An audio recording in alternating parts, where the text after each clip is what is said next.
Good morning, good afternoon, good evening to all our worldwide audience and IIUans. I, Professor Nada Ratkovic, the co-founder of IIU Europe, the president of IIU Research Center, country director Croatia, and board member of IIU, heartily welcome all you today from the side of International Internship University on this auspicious occasion of the G20 Summit 2023, jointly organized with the Next Produce Revolution, with our presidency today on the topic entrepreneurship and micro, small, and medium enterprises, the MSMS.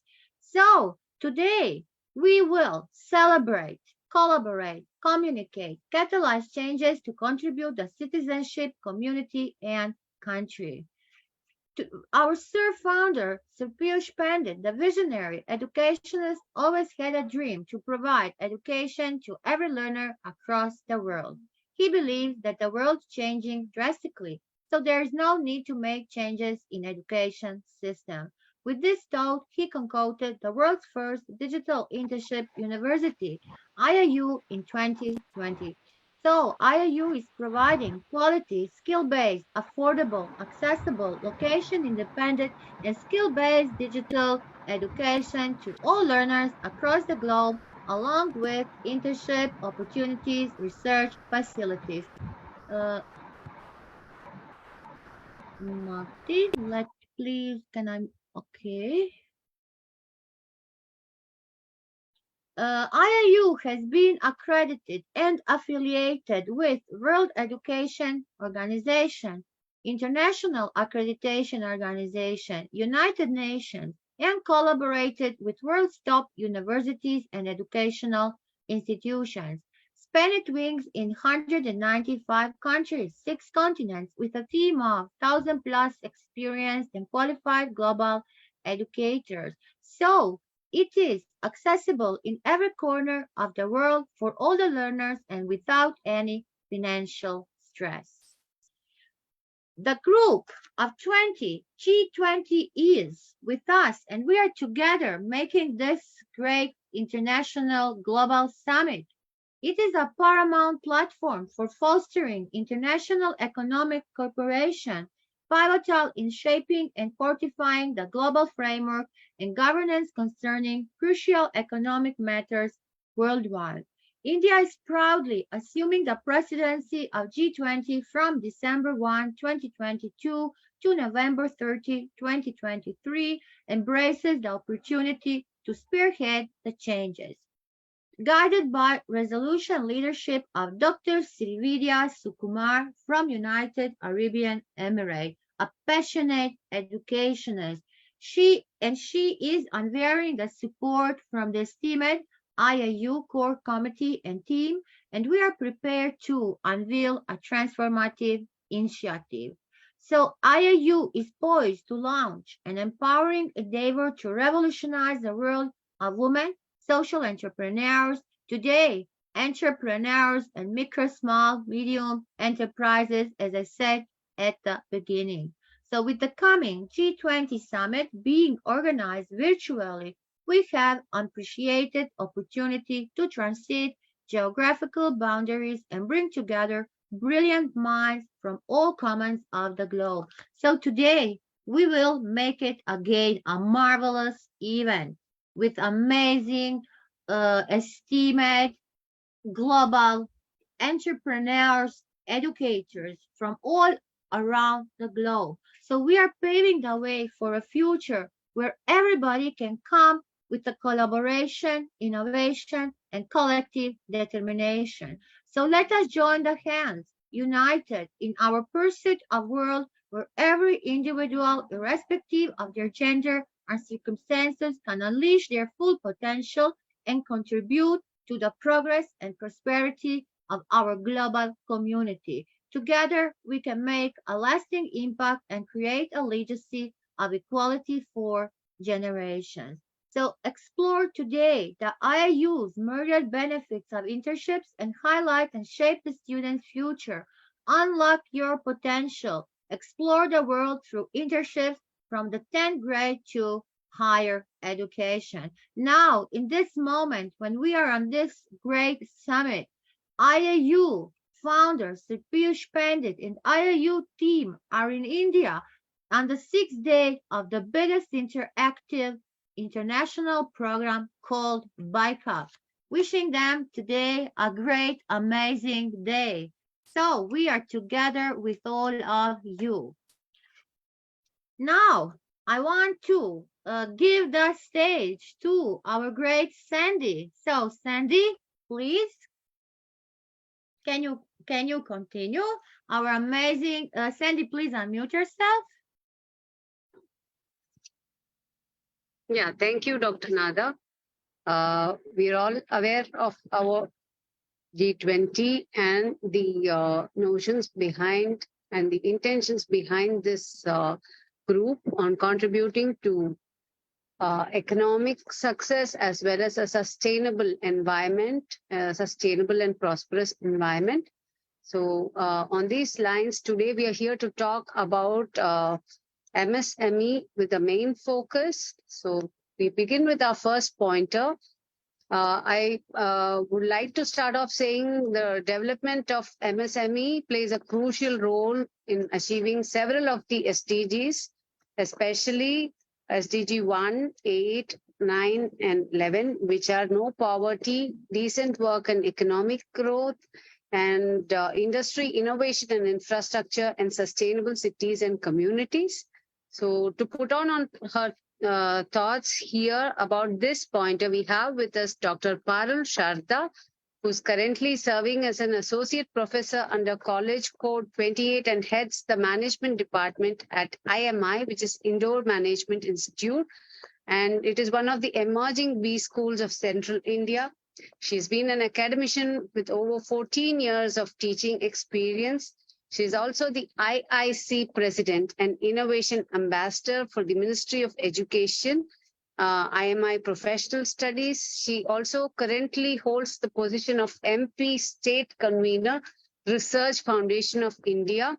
She's also the MP State President of WICI, which is Women's Indian Chamber of Commerce and Industry, where she heads the Financial Literacy and Management Council. She's also a trainer at the MSME Development Institute and ATDC, which is the Apparel Training and Design Center for Budding Entrepreneurs. And she's a faculty of International Business, Economics and Entrepreneurship and has 2 books to her credit, which are Macroeconomics and Indian Perspective and Minimalism, a New Lifestyle Statement. She's also authored Arthashastra for BA LLB first STEM students. And she has a kitty of many awards to her credit. So I'm just going to mention a couple of them. So she's been awarded the Teacher with Huge Potential by Research Foundation of India and World Federation of Science and Technology in 2019. And the Best Research Award in the area of management by Rula Foundation in Trichy, Tamil Nadu.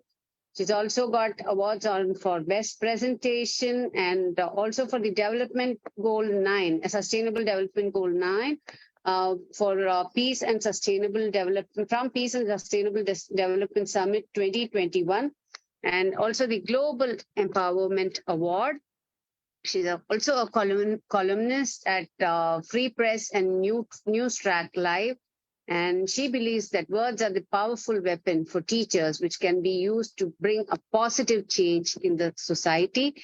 So with all her knowledge sharing, she's been a resource person in many forums across India and also with IDA's in the Republic of Serbia. So it's a pleasure to have you here, ma'am. We welcome you once again and we look forward to your inputs on this topic. Thank you so much, ma'am. Thank you so much, Nada, for inviting me. And I am so grateful to each and every one of you that we all have got the opportunity to share our knowledge with at this eminent platform. I request someone from the team that if you can confirm me if the slide is visible. Yes, Dr. Yes. Parul, it is great. And I want to say one more sentence before Dr. Parul starts. Dr. Parul is an great human being, working a lot also for humanitarian social worker. And I can say in her institute, the management, she's giving a big, big contribution. So, Dr. Parul, thank you. Thank you for all what you are Thank you doing so for much. this society. Thank you so much, Nada. We being the educator, it is very small contribution that we can play in our life to make the life of students better. And that is what me being the teacher is doing since last 14 years. So, I got very amazed to get this opportunity, because this micro, small and medium scale enterprises is only my area of research and during my PhD. And I have studied the export potential of Indore region in related to MSMEs. So I hope that I would be able to shed some light on this topic and would justify the topic at this platform. So starting with the development of micro, small and medium scale enterprises, I can say that the MSME sector is playing a pivotal role, a very important role. We can say we can say that micro, small and medium scale enterprises are serving as an engine to the economy and can bring a lot of change if given proper attention by the government, by the different economic authorities. Moving ahead, uh, MSMEs, and when we talk about MSMEs and world economy, MSMEs are the backbone of many economies, representing approximately 95% of all the companies worldwide and account for 90% of business, 60% of 60 to 70% of employment, and 50% of GDP all over the worldwide. I can say that the 50% of GDP which currently MSMEs are contributing, it can be enhanced to 70, 80, and 90% more, because MSMEs is a sector where grassroots level, where the people who are at the bottom of pyramid are contributing and can contribute more if proper attention can be given to this sector. So in developing economies, they contribute to around 35% of GDP, and in developed countries around 50%. So this particular figure, what we are telling, 35% of GDP in developing economies, should be given emphasis by all the economies, because if this 35% can be enhanced to more 55% or say 65% in the coming by 2030, by when we need to achieve the SDGs also. So this particular situation can enhance the MSME sector and the economy as a whole, the world economy as a whole. What MSMEs are contributing towards the society as a backbone of societies everywhere, MSMEs are contributing to local and national economies and to sustaining livelihoods. As ma'am who was introducing me has already shared that micro, small and medium scale enterprises is already related to some of the SDGs. We will be discussing further in the slides also, because these MSMEs are contributing to local economies as well as to the international economies and sustaining livelihoods. Nowadays, MSMEs are so powerful, so talented, so beautifully they are working, that the MSMEs are exporting their articles to the different countries. That means they are manufacturing the products up to the international standards. So if lot of potential is there in MSMEs, why a proper channel, why a proper platform is not being given to MSMEs? So if particular attention is being given to MSME sector, a lot more can happen with the help of this sector. So sustaining livelihoods in particular among the working, poor, women's, youth, and groups in vulnerable situations as well.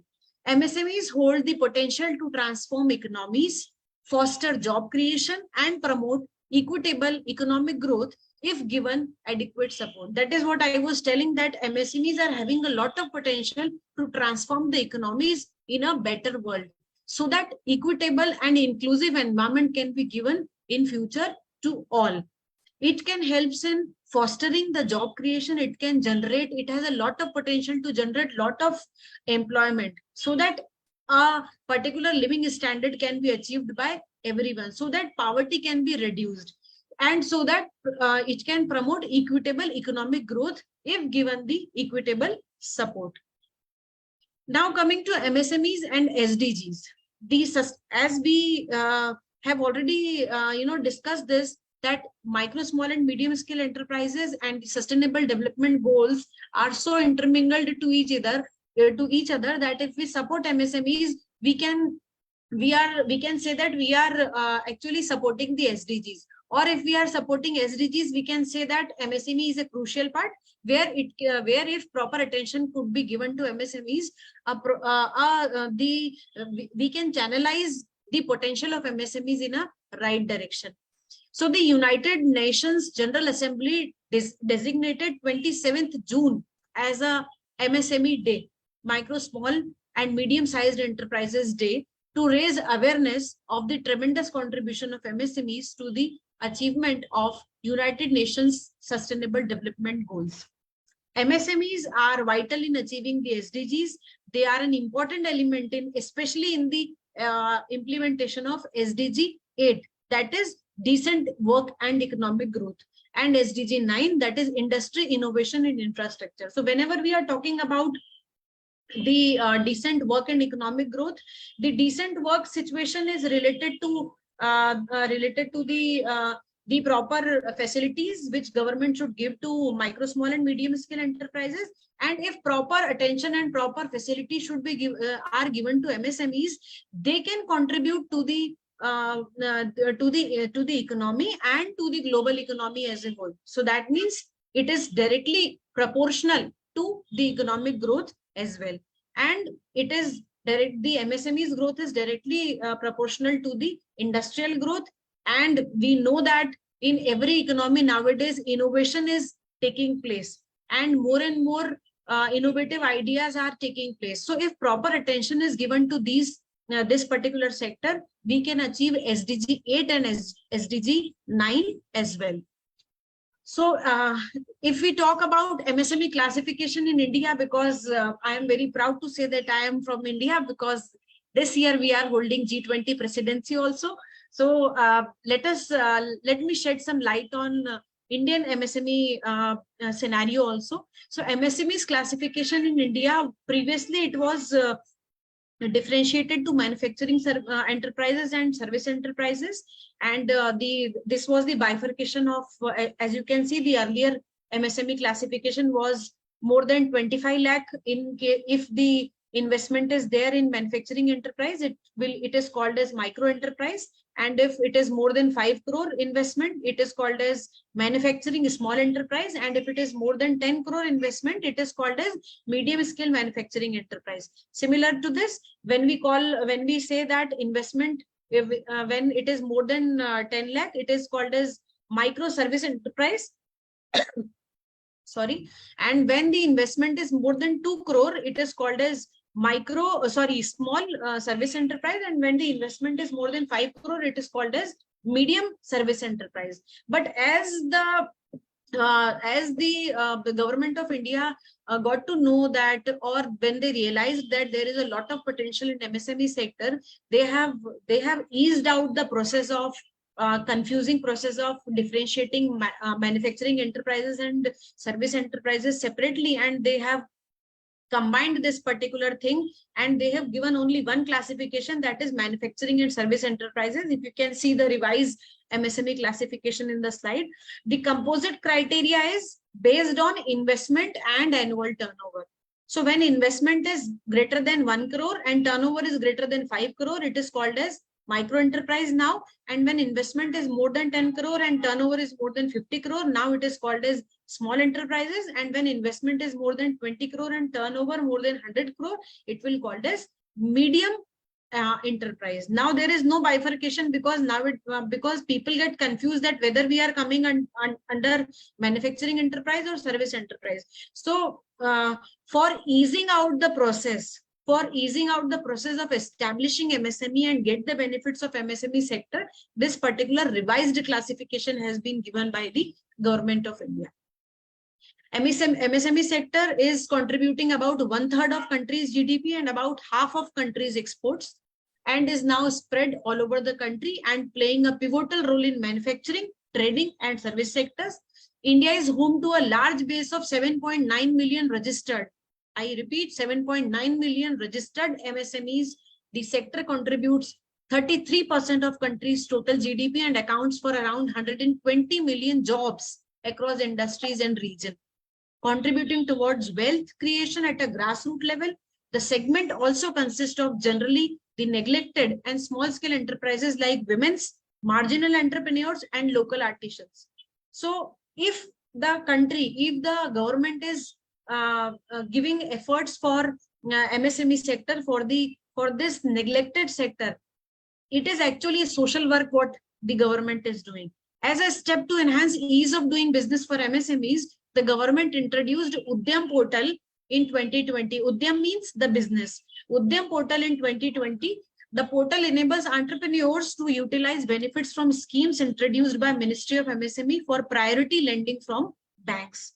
Total export destinations for Indian MSMEs in the year 2022 were UAE, Hong Kong, UK, Germany, China, and Belgium. Government initiatives to boost MSMEs in India. As India's GDP is poised to reach 5 trillion mark by 2028, by 2030, MSMEs would play a pivotal role in accelerating the country's progress towards milestone through heavy facilitation by the government. The government has taken number of initiatives like 5 lakh crore collateral free automatic loans for business, including MSMEs, Udyam registration for MSMEs for ease of doing business, no global tenders for procurement up to 200 crores, launch of online portal, champions to cover many aspects of e-governance, including grievance redressal and hand-holding of MSMEs. And with growing economy, MSMEs have a distinct opportunity to expand their reach and distribution globally. So by this way, the increase in exports has taken place, and now MSMEs are doing very fine in India. In conclusion, I would like to say that policies that strengthen capacities and support MSMEs development and entrepreneurship for women and youth need to be at the forefront to address those challenges, should remove barriers and provide an operating environment for women and youth-owned business to grow, hence contributing to the full achievement of SDG 1, 4, 5, 8, 9, 10, and leave no one blind promise for the 2030 agenda of SDG and its SDG goals. The government from all over the world should also focus on supporting the resilient supply chains to ensure workers and environment benefits, because supply chains are the critical component of global trade and commerce. It is only the supply chain that all the countries are connected to each other. So supply chain should be given the proper emphasis, and conflicts, disasters, and pandemics can quickly impact their functioning, increasing cost and making transactions more difficult. Therefore, policymakers from all over the world and businesses must join forces to ensure economically viable, socially and environmentally sustainable supply chains in the benefit of the whole world. When talking about India, in conclusion, India's vision of Atmanirbhar Bharat, that is self-reliant economy, will only be possible when MSMEs are given a big push and tap the true potential of the sector. Timely introduction and effective implementation of policies will enable the sector to contribute even more to India's rising GDP in the near future, and India can become a rising economy and #1 economy soon in future. This is all from my side. Thank you so much. Dr. Parul, what to say after your great presentation, after an amazing expert, I can say one of the best here, not only in India, from all around the globe.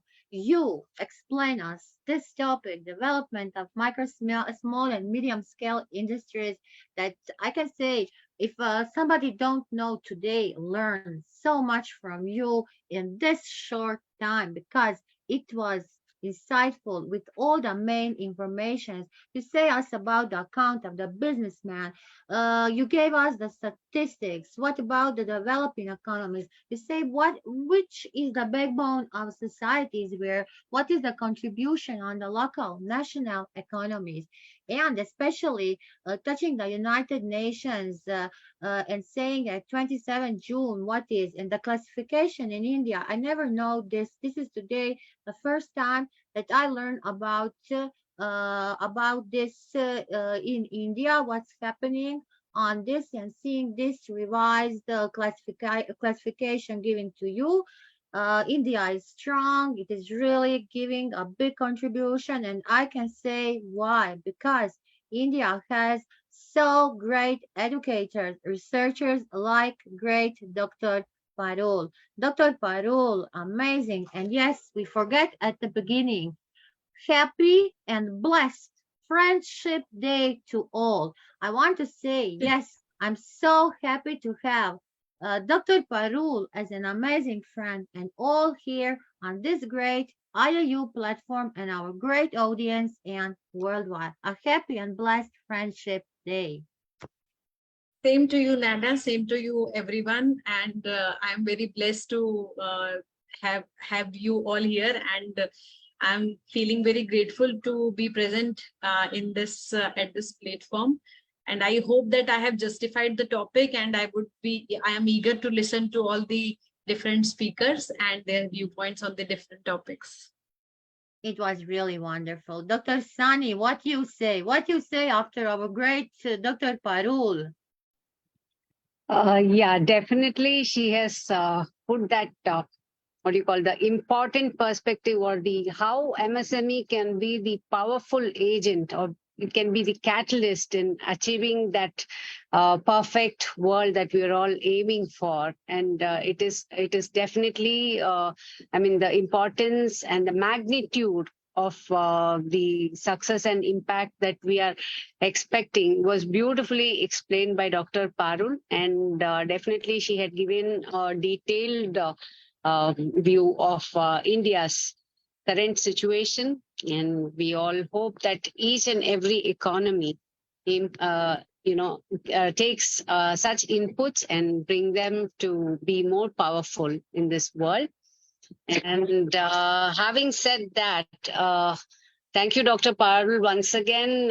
We shall now move on to the second pointer, which is to attract investments to uplift the industrial and social economy. Dr. Sandy, let us come a little back. We have our guest speaker, and also I want to say a few things that today we didn't introduce. Here with us, with great Dr. Srividya from the side of the G-20, with great Dr. Sandy. And we have our IIU team. We didn't say it at the beginning, but I will come back. Our Sir Piyush Pandit, like our founder, he's our visionary, he's our leader. We have our great, amazing trustee, Dr. Roshni Lal from Australia. She's a strong, powerful woman. She's our role model. Then we have our great core team members, Dr. Virginia Rivera coming from Puerto Rico, Ms. Ermina Rascu from Romania, Dr. Inga Karchilova also here, but I didn't introduce them. Why? Because I say at the beginning they are now all in India on the bike up, so they are enjoying, and I hope they listen us, they hear us, and we are sending them big greetings from our great IIU stage, and our great core team members with us working very hard. And IIU is registered in more than 4 countries, in USA, in India, Australia, Nepal, and we are a strong foundation, and not only virtual university.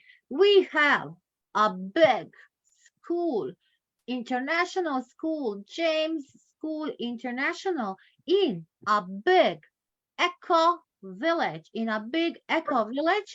where the whole celebration and the interactive session is going on with educators coming worldwide. So many blessings to all.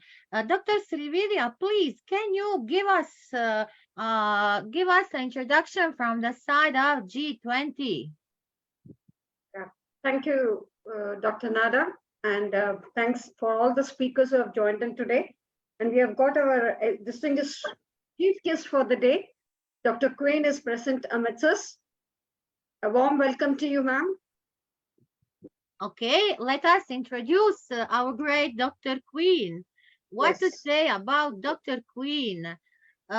She is Professor Dr. Queen Elizabeth Lucas Apollo. She's an inspirational speaker, global advisor, youth mentor, entrepreneur, and she's a woman of multi-skilled and gifted, talented writer, publisher. She's an award-winning author of Yes You Can and many other books, also co-author. She's the global queen of inspiration, author of greatness, woman of wisdom, obtaining double honorary bachelor degrees awarded in business management at the University of Notre Dame, United Kingdom, and business, marketing, customer care, administration.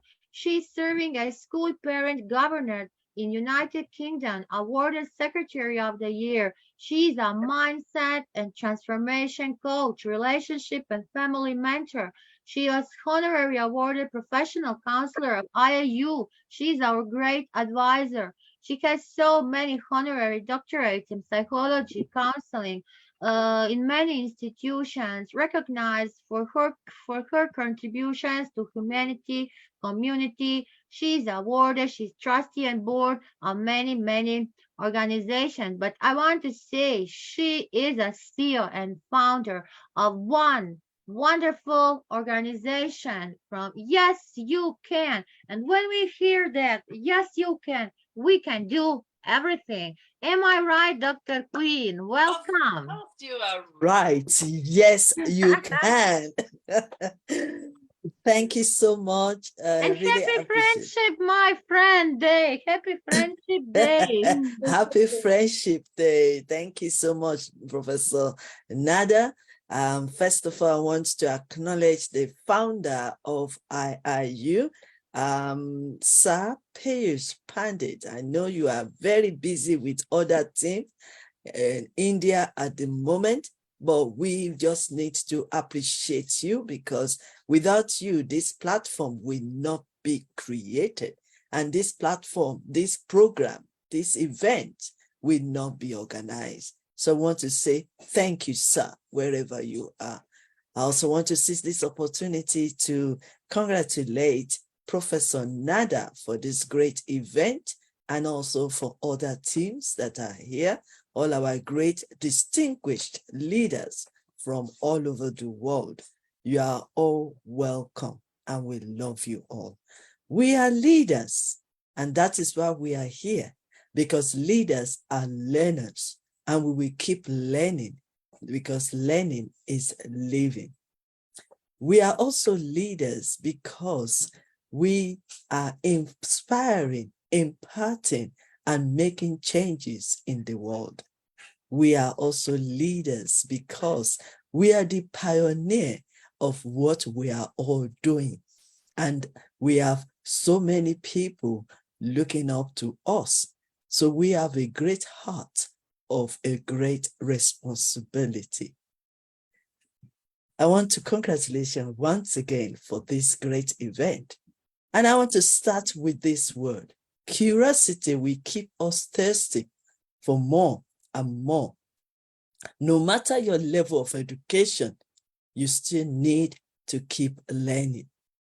And G.C. Mama said, and I quote, a thirst for knowledge is something that can never be quenched and should be a lifelong gift. So discover what you are capable of and keep yourself in a growth mindset and keep learning. And that is why we are all here. All our dreams can come true if we have the courage to pursue them by Walt Disney. So I want to seize this opportunity to say, the moment of truth. Before we go any further, let me share with you the moment of truth, that happiness depends on our mindset. Mindset opens opportunities and learning. It exposes us into reality of life and genuineness. Mindset is how we judge the situation, how we perceive others, and how we treat and respect others. But my friends, my great distinguished leaders, you will agree with me that to make a change, knowledge is required. And to be fulfilled in life, wisdom is needed. So wisdom is the principal things. And in all our gettings, we get understanding, stated from the greatest book of life, Bible. We are the one to change the world with our resources, our knowledge, our mindset, our attitude, our wisdom, our experience, and also our expertise through education. So let me also say this, that mindset is in two ways. So if we want to really make a change and embrace change and transform lives and impart into other people's life, we need to check our mindset. Is it negative or is it positive? Is it growth or is it fixed? Negative mindset will make decision to stay still instead of advancing your skills, knowledge, and career. But positive mindset sees failure as an opportunity to learn and advance rather than evidence of failure. Yes, many people might be out there lamenting, complaining, and saying that this change has really changed their lives, or this change is so difficult, or it is so difficult for them to adapt to change. But if you transform your lives from negative to positive and your mindset, then you will see change as an opportunity to advance. And that is why I'm so fascinated about this program of Professor Nada on G-20 International. And today we are focusing on entrepreneurship and MSME. Let me also encourage you to say, you can unshackle yourself from negativities and make more positive choices. Start developing your skills and enhancing your ability through education. Let me also let you know that growth mindset will get you to be committed to learning, as we are all doing here today in this platform. And improving will also make us to know life better, and also to keep on transforming our lives, our relationship, our learning, our education, and even in our entrepreneurship. Growth mindset will allow us to grow big. Let me fast forward and let me come back.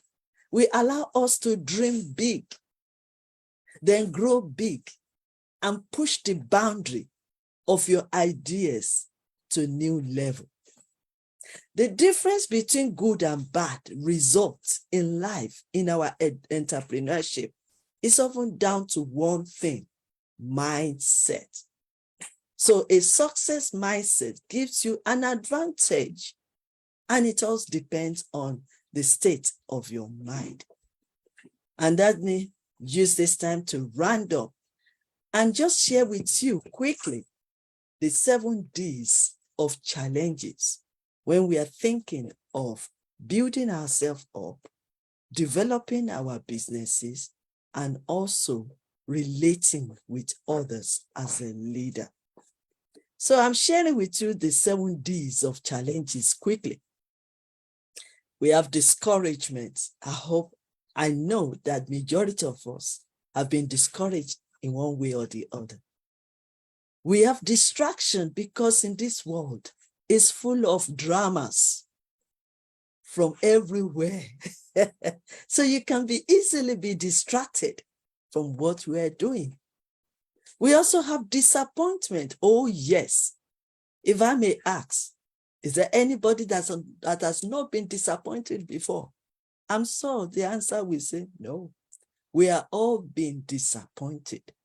We have disrespect. We have been disrespected. Despite the fact that we are building ourselves up, we are repositioning ourselves, and we are also taking charge of our lives. We're still being disrespected by many. We also have division in the house, division in our organization, in our team, division, so many division all over the place. And we are being disunity instead of us to unite together and hold the same baton and also make a change and improve lives and impart into other people's life. We also been discontented. The reason why we can be discontented is one reason. You don't know who you are. If we don't know who we are, we don't know our purpose. We don't appreciate ourselves. We don't accept who we are. Then sometimes we can be discontented. Then we have disagreement. Oh, yes. We can disagree or not disagree. So these are the 7 Ds of challenges. I won't be able to expand it because of my time. But before I go any further, just as majority of you might have known, that I am a woman of possibility, and every challenge must turn to opportunities. So I'm here to share finally the 7 Ds of overcoming. Yes, we've talked about challenges, but we have the greatness in us. We have the power in us. We have the ability to turn our situation around. We have the ability to turn our negativity to positive. And that is why I can conclude my speech today with 7 Ds of overcoming. What are the 7 Ds? Number 1, you need to desire to become. You need to desire to overcome. You need to desire to rise above every challenges, every obstacles, and every adversity. It's not easy, but when you desire it and believe that you can, then you can overcome it. Then you can achieve it. And yes, you can succeed it. Then you have to make a quality decision. To make a quality decision, you have to assess the situation. You have to see the pros and the cons. You have to see the advantages and the advantages. You have to go through maybe the SWOT analysis. And then it will be easier for you to think critically and make your right decision. Then determination. In every day of life, we are all going through, like I've said before in our challenges, we are going through obstacles, challenges, obstacles. We are going through situations beyond our control. So many things are happening. We are in the world of creativity, and at the same time, we are in the world of shambles, the world of negativities. But then we can rise up and be determined that no matter comes my way, either disappointment or discouragement, I can achieve it. I can become, and I am unstoppable. So you need to be determined and avoid avoid distraction. You need to focus on what you've started. You need to focus on the goals you want to achieve. You need to focus on the plans that you have for yourself and for your future. You need to focus on the end result of what you've started, because I believe we can finish well. Diligence is another thing. Consistently. If you're going to make it in life, it's not about you, especially as an entrepreneur.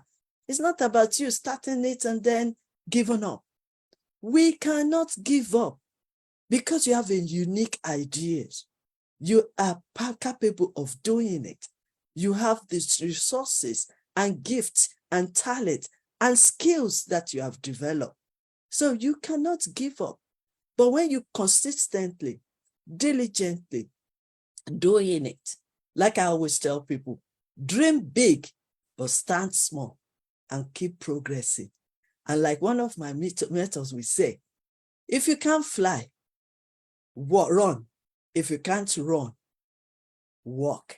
And if you can't walk, crawl. Just keep moving. Keep doing it every day. Take a step and keep developing yourself. The next one is discipline. Oh, yes, we need to discipline our time, discipline our emotions, discipline our lives, discipline everything that pertains to us for us to succeed. There are some things that we have to let go. There are some things that we have to overlook. There are some things that we just have to put it aside. But when we discipline ourselves, then it's easy for us to keep moving, to keep growing, and to keep reaching our goals. Then dedication is also part of it. You need to be dedicated to your vision. You need to be dedicated to your vision. Because as an entrepreneur, many things will come your way. Changes will arrive. You all can agree with me that during COVID, before COVID, there's so many ways we do things, even in business. I was a businesswoman as well and an entrepreneur. So there are some things that you want to do that you keep on doing. But then COVID came. Nobody expected it to happen. Then guess what? After COVID, everything changed because COVID met every one of us on awareness. Nobody plans for it, and we wasn't expecting it. But when you are dedicated to what you are doing, there will always be new ideas, new creativities, new innovations that will come your way to redirect and to reposition yourself in what you are doing. Finally, I will encourage you all to say, it is not an easy road, but a tough person goes through a tough journey and go through the tough road. But we can do it together with one statement of, yes, I can. I'm the founder of Yes You Can International, the Dr. Elizabeth Lucas Afolalu, and thank you so much for listening to us. God bless you all.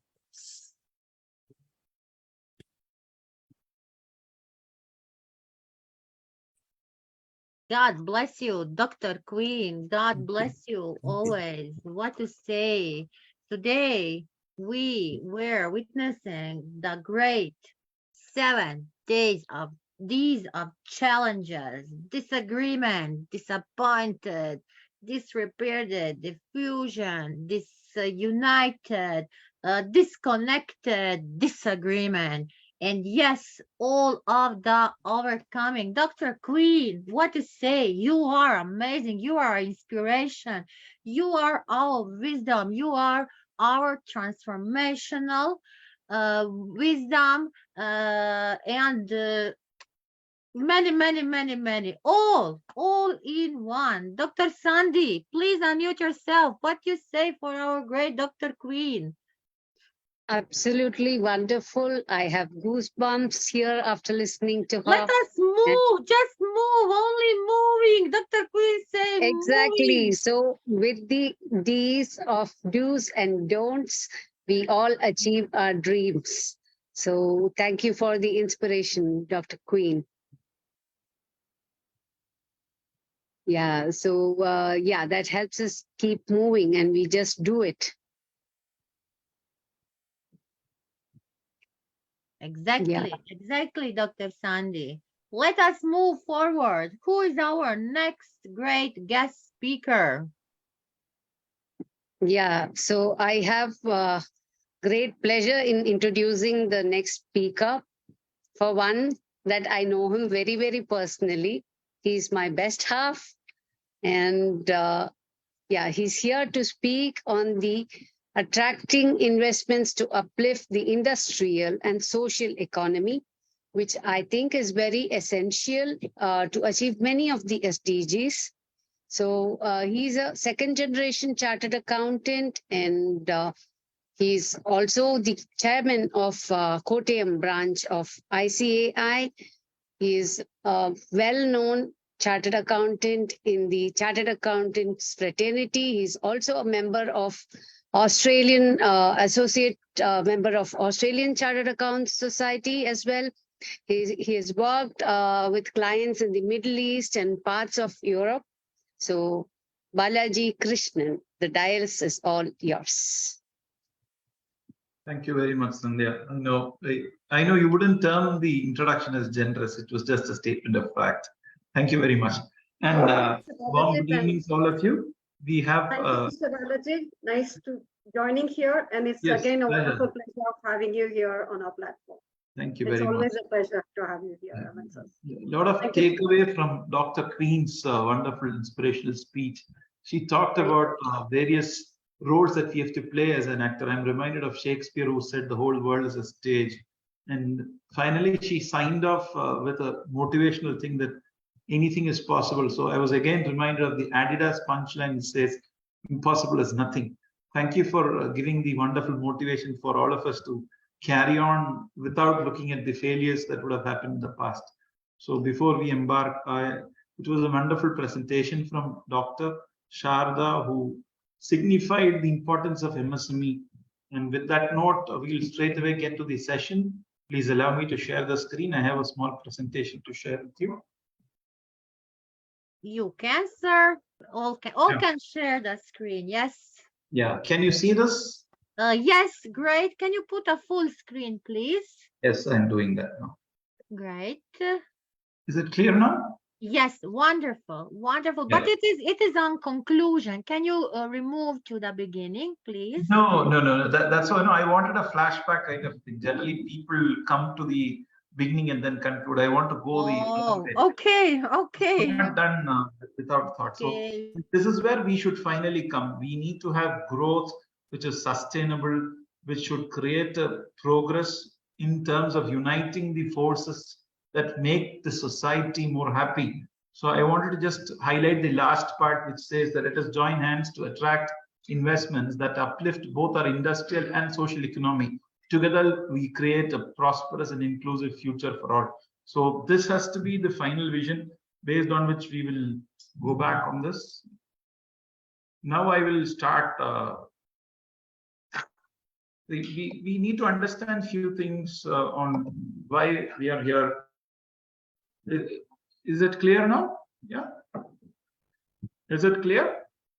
Yes, it is. Yes, it is. Yeah. You can continue. Yes. So I said from climax to the beginning of the show. So we have a huge, beautiful world which has provided us everything without asking for anything. Now time has come for us to understand, to balance everything in life than merely adding profits as the only motive for any business entity. That's the base on which we will start the presentation. And again, there is a huge role that United Nations plays through that trade development unit, which ensures that the growth is for the society as a whole, not just as for the corporate entity which creates the profit. So it has created a few parameters based on which we need to progress as a community, which creates avenue for growth. So I'm specifically using the word community than a business entity, because when you talk about community, the onus or the responsibility cast on you is much wider in terms of your social obligation than as a business unit. So this is the vision which any entity should be having. There must be growth with workforce playing a vital role, which creates better infrastructure in the area in which they operate, which generally is termed as social inclusivity. The reason is, unless the society as a whole improves, then the entity cannot sustain. For example, somebody wants to drain water and then create a soft drink. Ultimately, it will destroy the water table, and after a point of time, it will be forced to exit from the place, as we have seen. The reason for all the technology has created a world which is as virtual as it can ever be. We cannot do something that will only benefit the place where I belong to in terms of it destroying something in some other place. So the global integration in terms of thought, in terms of creating a balance, is of paramount importance before we understand how we can attract investment, which will not only improve the profitability of the entity and also ensuring the social development. This is present challenge that we face, and I always had a question open to so many people. We will find that the general perception of growth is linked to the tax that the government collects, which probably is true, but then you will find that, and I could also not find any research paper as to why people are reluctant to pay tax, in spite of the beautiful definition given to tax as being the cost that we pay to live in a civilized society. Had that been wonderfully executed by all the governments or the powers that be, people would have gleefully paid tax, and then the social development would have been automatically taken care by the government, which is collecting the tax and distributing it back to the economy. Now we are faced with the challenge of that role also being taken over by the corporates, as I said, the business community as general. So you will see that as an entity, there is a challenge to overcome the slow GDP growth. There is a huge unemployment. Then the capital, the financial access is also limited to few people. There is an absolute uneven distribution of wealth and income. And I'm also very proud to say that I belong to a very small town in Kerala, which is called Kottayam. Kottayam was the first district in the whole country of India to have 0% poverty based on the SDG goals that was implemented by the states. And we've been, thank God, successfully doing that for the last 3 years. So the challenge for an entity is economic, but then when it overcomes the economic challenge, there is always this social obligation. Now there is a huge impetus given on the ESG, environmental, social, and governance aspect of audit. Are you making profit in a manner which is benefiting the society? Or the question is put in a different way: are you making profit which is eroding the social responsibility cast on you as a business community? So these challenges make it very difficult for a business community to progress without incorporating in their corporate aim and goal the social development in the area in which it operates. It cannot simply throw affluence by degrading the river quality water and things like that. And you should also be surprised to know that Kottayam has one of the most visited world tourist destination called Kumrakam, which is a backwater. But then unfortunately, the groundwater is not fit for drinking. So I have also made this request earlier, or made it highlighted in the earlier presentation, that the resorts, the Taj, the big Radisson and other groups who are working in the area, they should come together to create an environment where that aspect of the area is also taken care of.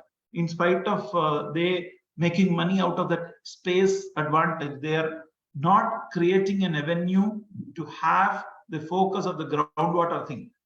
So how do we overcome all that? So when you have to look at it, the key areas of development, as you would say, there is technology, manufacturing, healthcare, renewable energy, and tourism. So I was touching on tourism. Tourism in one way does promote and convert the fortunes of people who live in the immediate close vicinity. You will have visitors who would require a local ride.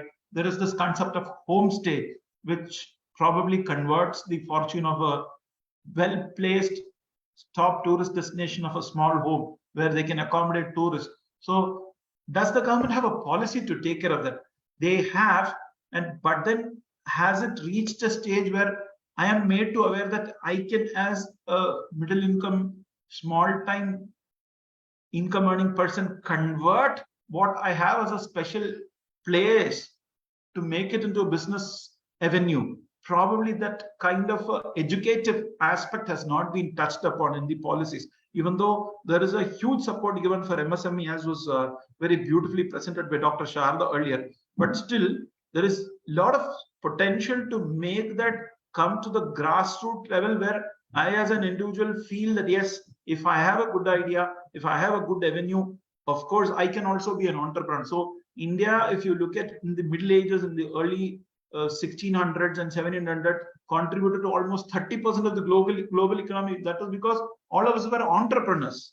How did India achieve that growth? Because everyone was doing some kind of an entrepreneurial activity, which should be brought back into the system now. And again, I would be very proud to say India might one day become the biggest economy, but then without any Fortune 500 company, we will have hundreds and thousands or millions of stop MSMEs which drive that growth.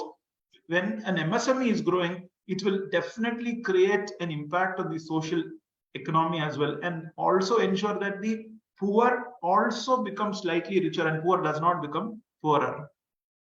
And all of this can be achieved unless the policies of the government have transparency, accountability, which is of course what we are looking at now.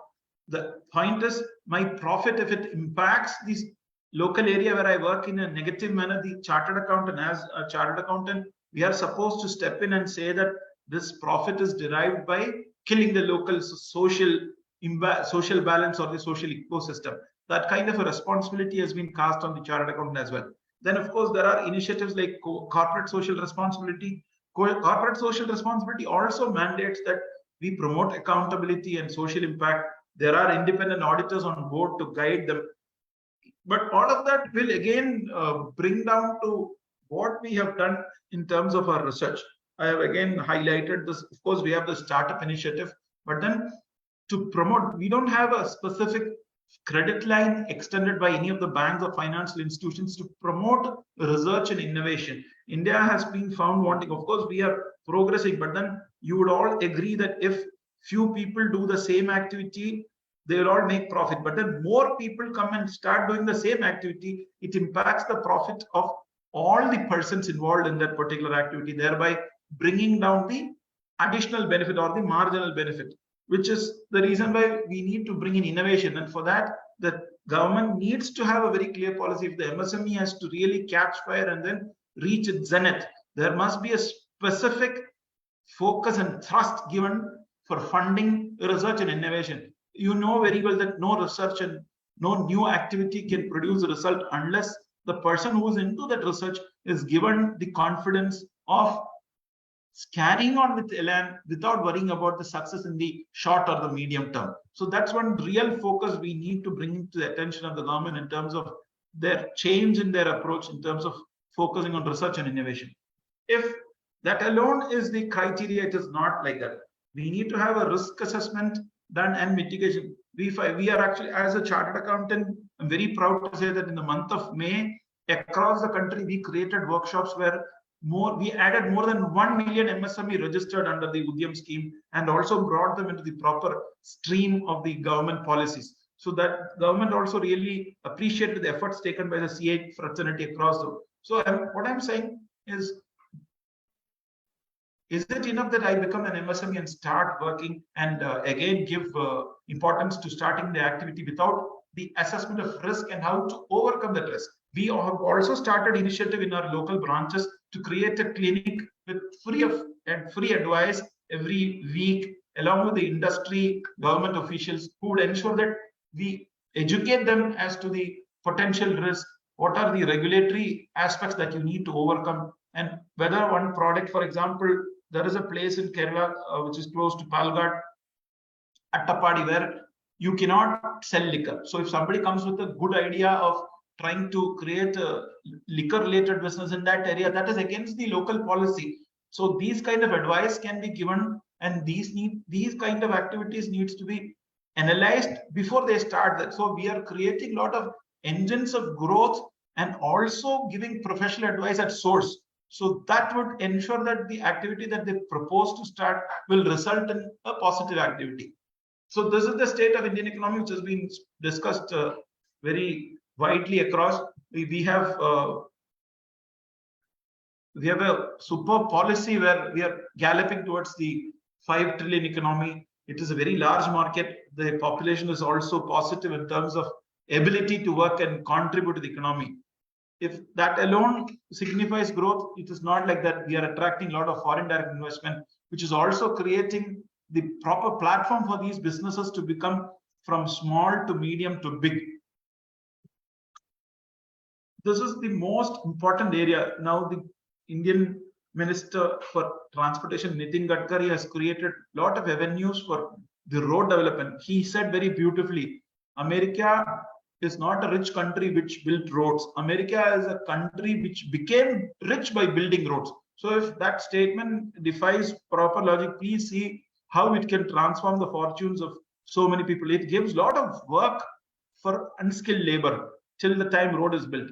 by then they create enough money to have a small tea shop created on a strategic exit point on a highway. Thereby, the income that they generate out of the highway being built is again put back into business. So they also become an entrepreneur. So such initiatives definitely have to be promoted.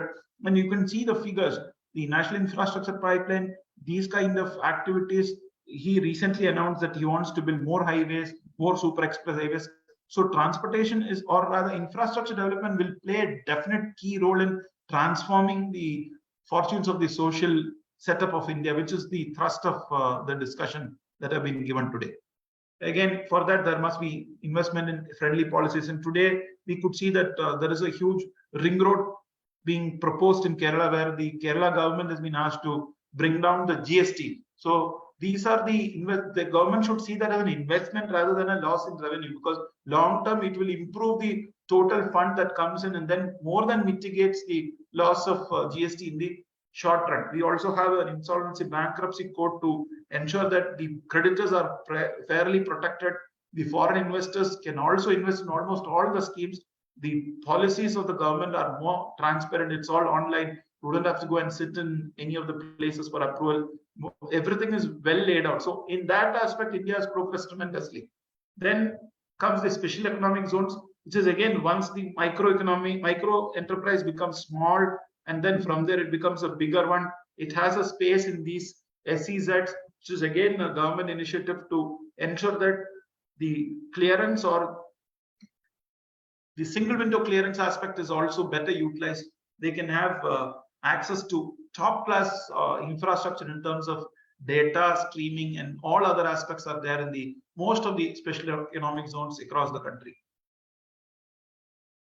If the government is able to, you can see that we have organized road shows in key financial centers like New York, London, and Singapore to showcase investment opportunities. These investment opportunities need not be in billions. It can be in a small $300,000, $500,000 opportunity also. That has been very clearly put across to the prospective investors. And with the transparency and the strong government in place, this will ensure that more FDIs come, which allows these micro and small medium enterprises to progress to the next level. Kerala has been a role model for these public-private partnerships. It has one of the best airports in the world in terms of the Cochin International Airport Limited, which was a public-private partnership where the government gave the land, private investors came and then invested money. Now we have a wonderful airport, which has been a so sustainable activity, because in the closer areas closer to the airport, they have put complete solar panels to ensure that the power consumed is out of the solar panel. It's one of the, I think, the only airport in the world which is using only solar power to sustain its or meet its power requirement. So such initiatives will also ensure that the social aspect, and that also transform the lives of people who are staying close by. They were all given license to operate taxis exclusively. So that also ensured that they also became small entrepreneurs. So these initiatives are the ones we should look for. One industry is kickstarting its activity, and as a collateral positive aspect, the areas around it is also increasing tremendously. Then what will happen is, once as a taxi driver, I increase my revenue, I will ensure that the next generation is given to better access to education. Thereby, it will improve the social structure. If I could study only till graduation, I can confidently send my next generation for professional education, thereby increasing the requirement or meeting the requirement of skilled workforce, which any growing economy would do. India need not look at engineers or doctors to be imported from abroad. But given that, we should also have a policy where we should open up the education sector, where the nearby countries like Vietnam, Indonesia, Sri Lanka, they can come and study in India as well. So probably that is another thing we need to look into in terms of what improvement could be made to the existing system. Then this, we already discussed sustainable and green initiatives. As I said, CIAL, the Cochin International Airport, is a classic example of this particular aspect. Investor incentives, we have already seen. We have introduced a lot of subsidies for specific sectors. There are tax benefits for startups, which is also very positively looked at by the industry. The exit for any venture capital investor is also tax-free in terms of the support that he gives for any entity which gives a beautiful innovation. Then we have intellectual property rights for these MSMEs to ensure that the patent and copyright laws are very strictly followed and they don't allow their innovations to be copied and then taken away by any big corporates. We are in good sync with all the development agencies like World Bank, Asian Development Bank, Financial Corporation. The focus is on social development and sustainable initiative, as clear as that. Of course, it is all achieved with our networking, as we are discussing. This is also part of the networking initiative taken, where we reach out to people to tell them that come look at the benefits of coming into a fostering networking and partnership. BRICS is a classic example, World Economic Forum. There are bilateral trade agreements which open avenues. As I would say that India's diverse economy and investment friendly policies, it will ensure that we are poised for not just growth, we are poised for significant growth with a clear goal to reach the top. That probably that intention was not there till now. We have really motivated, we are being motivated by the government as all citizens to see that India gallops towards the top of the world economic status. Of course, it's a dream, but then it's a dream that is capable of being achieved. And if I can again draw inspiration from Dr. Queen's remark, it is those challenges that make you better in life and then help us to reach the goal in a swift manner. Now I come to the beginning of my presentation, which was the conclusion. So as I said, the success will lie in our ability to work with collaboration. Without that, no individual can create a growth without creating a superb collaboration and teamwork. And in this context, the teamwork is at a macro level than at a micro level. We need to balance profit. We need to balance planet protection as well as our goal. If that is to be achieved, we need to have call to action which will unite for the purpose of progress of the world, which can be achieved by the society at large. Smaller societies make up a local economy. Local economies grow up and then become a state. The states converge and become a nation. The nations converge and become the world. So one step by a small corporate will have its impact at the global level as well. With this, I come to the end of my presentation. I'll be very glad to take any questions if you have.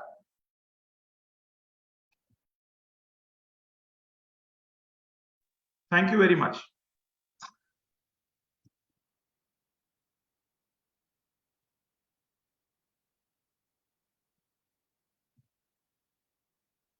Thank you, Balaji, for that wonderful presentation. Dr. Nada, would you like to add some inputs? What to say? He make it really. Starting from our Dr.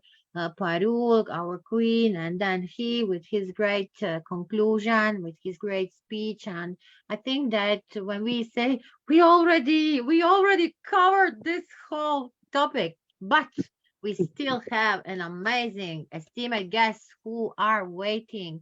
Dr. Balai, this was really very insightful, enrichable, and I like it. I like it so much. I like it really so much. And this, you explain us all about this public-private partnership. So there is, I think that now we don't have nothing what is for us not explain, and giving the conclusion, as you say, success lies in our ability to work collaboratively. We are doing that. Yes, we need a support for the government, especially when we are talking about the entrepreneurship. We need support from the government agency, private enterprises, community stakeholders, and that is the only way how we can together create environment which will attract investments. We need investments. We really need that investments which will ensure the equitable growth. So as you say, sustainability, balancing profit and planet. So let us join our hands together to attract strategic investments in India, in my country, Croatia, in all the countries, because that will uplift both the industrial and social economy. Together, I'm sure with this G20 summit, with IIU, with all us here, entrepreneurs, educators, we will create a prosperous and inclusive future for all. And that is our vision. That is our vision of all of us, IIU, G20, and all here on this amazing platform. Thank you. Thank you, Professor Balai, and always better solution. You have your name here. Always better solution. So we are doing that. Thank you. Well, Now, thank you. Dr. Srividya, please tell, please, Dr. Balai, waiting you. Thank you, Dr. Nada. And what to say? As usual, when it is from Mr. Balaji, we know that what's going to come out. As he rightly mentioned, around the world in the ongoing COVID-19 pandemic, the aftershoot of that has laid limitations of the existing social welfare systems and increased pressure on governments to secure and improve social protection norms for the citizen, whichever country it is, placing significant strain on the government resources and the policies and the systems that are to be taken care of. And as you rightly mentioned, how is it going to be achieved? That's a big question that everybody has been facing through. And that's how the topic focuses on. Presidency, modernize and strengthen the industrial units to make them globally competent. Because this is particularly true in all the GCC countries and across the globe, definitely. Hope Mr. Balaji will definitely agree with me, though he was stressing more about the region of Kerala. And he had taken Kerala in India as an example. But of course, has laid it as an example. I mean the word example. Like, well, if this is done in Kerala, why not the other countries also follow the same? If I can do it, anyone can do it. That's right. Exactly. That was the input that I just picked up from there, where countries use a social welfare model that is created with a strong sense of dependence among the nationals, according to the latest report or the report of Mr. Balaji.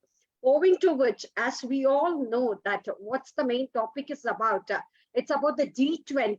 G20 talk, when we relate with what we relate to G20, it is all about economy. It's all about finance, basically. And G20 plays an important role with the 2030 Sustainable Developmental Goal agenda, that is the SDGs, as Dr. Shraddha was already mentioning about Addis Ababa Action Agenda, that is AAAA, which is a very key thing to stress on, to focus on, which encompasses the action on the key global social environmental challenges by setting up agenda, leading by example, promotion of knowledge and sharing it out with the triangle cooperation, with the outreach of campaigns like this. As our distinguished guest was mentioning today, exactly when she was mentioning about destiny, exactly how is it being built? If at all we are talking about financial stability, financial sustainability, as Dr. Shraddha was mentioning, talking about the MSME factors, destiny is the one which is being achieved by a wonderful wide tapestry in which every thread of innovation, every thread of risk assessment and mitigation, every thread of infrastructure and creating resources has been totally laid up and guided with an unspeakable tender hand, that's ourselves, placed by thread and held carried out by others to follow through.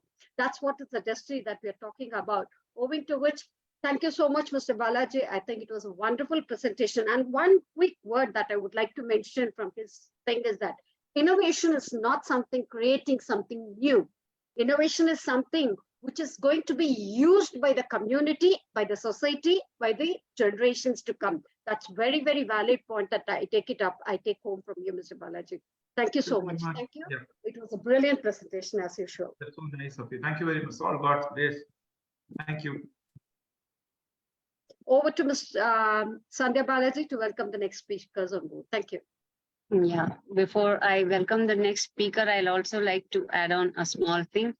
Just as we say for the humans, we can also say for the companies or nations, we all have two hands because we need to have one to help ourselves and the other to help others around us. So this can be a motto which will also aim at the social development and sustainable development goals. So the next pointer that we are going to look at is to create an industry-friendly atmosphere and to implement suitable policies, which are also crucial in attaining the SDGs. So to speak on this, we have Dr. Magdi Saleh, who is an international presenter and Raylo Cairo mentor. He is also having honorary residence from Texas State, USA. He's a master degree holder in education and IC3 in digital literacy master. Welcome you, sir, and looking forward to your comments. Well, to be quite honest, I don't have actual words to describe my feeling. And if I know 1,000 words, I might not be able to form one sentence except that smart people who are taught from their own experience, but super smart people who are taught from others' experience. And I'm very lucky to be with super smart people.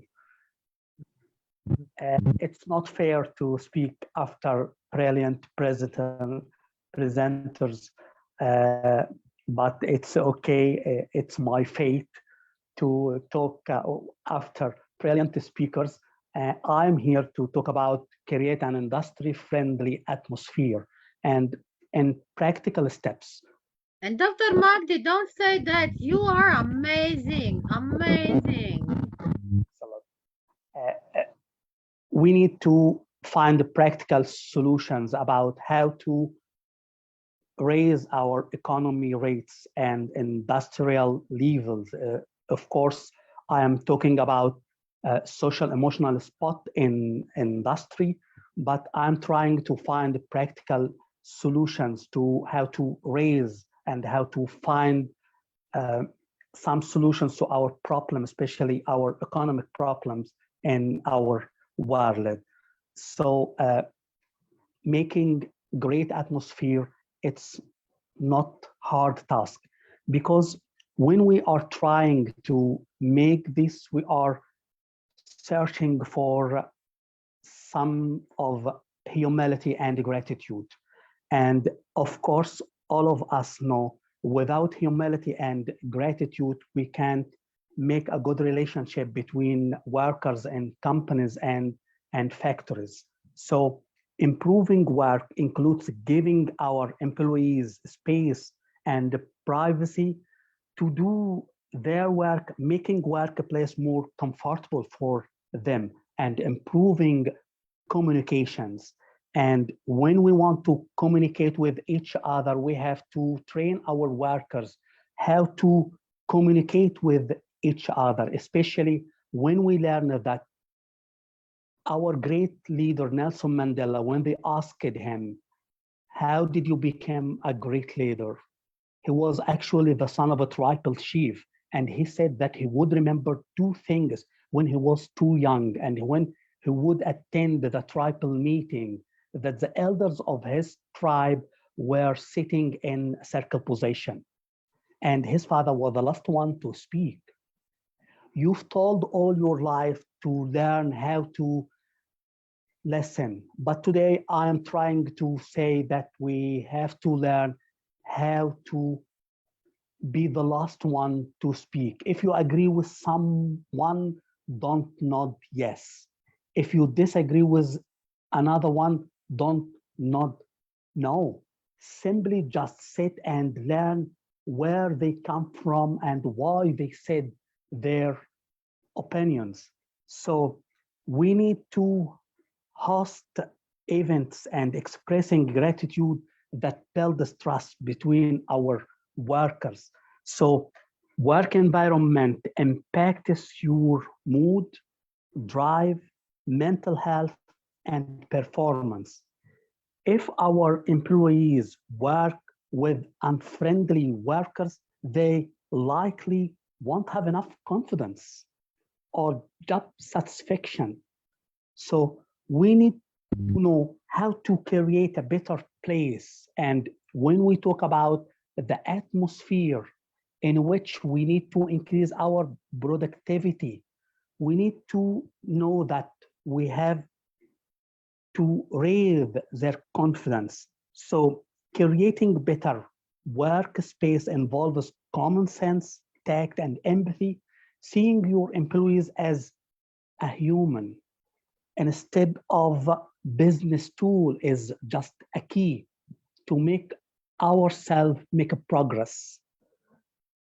So we need to know more about humility and gratitude, especially in work atmosphere. And what comes to my mind that the former Undersecretary of Defense, who was invited to give a large speech in a big conference of maybe 1,000 people, and he was standing on the stage and holding a cup of coffee, and he took a sip of coffee and put it down, and he went up out of his breath, and he said, you know, last year I was invited to the same exact conference.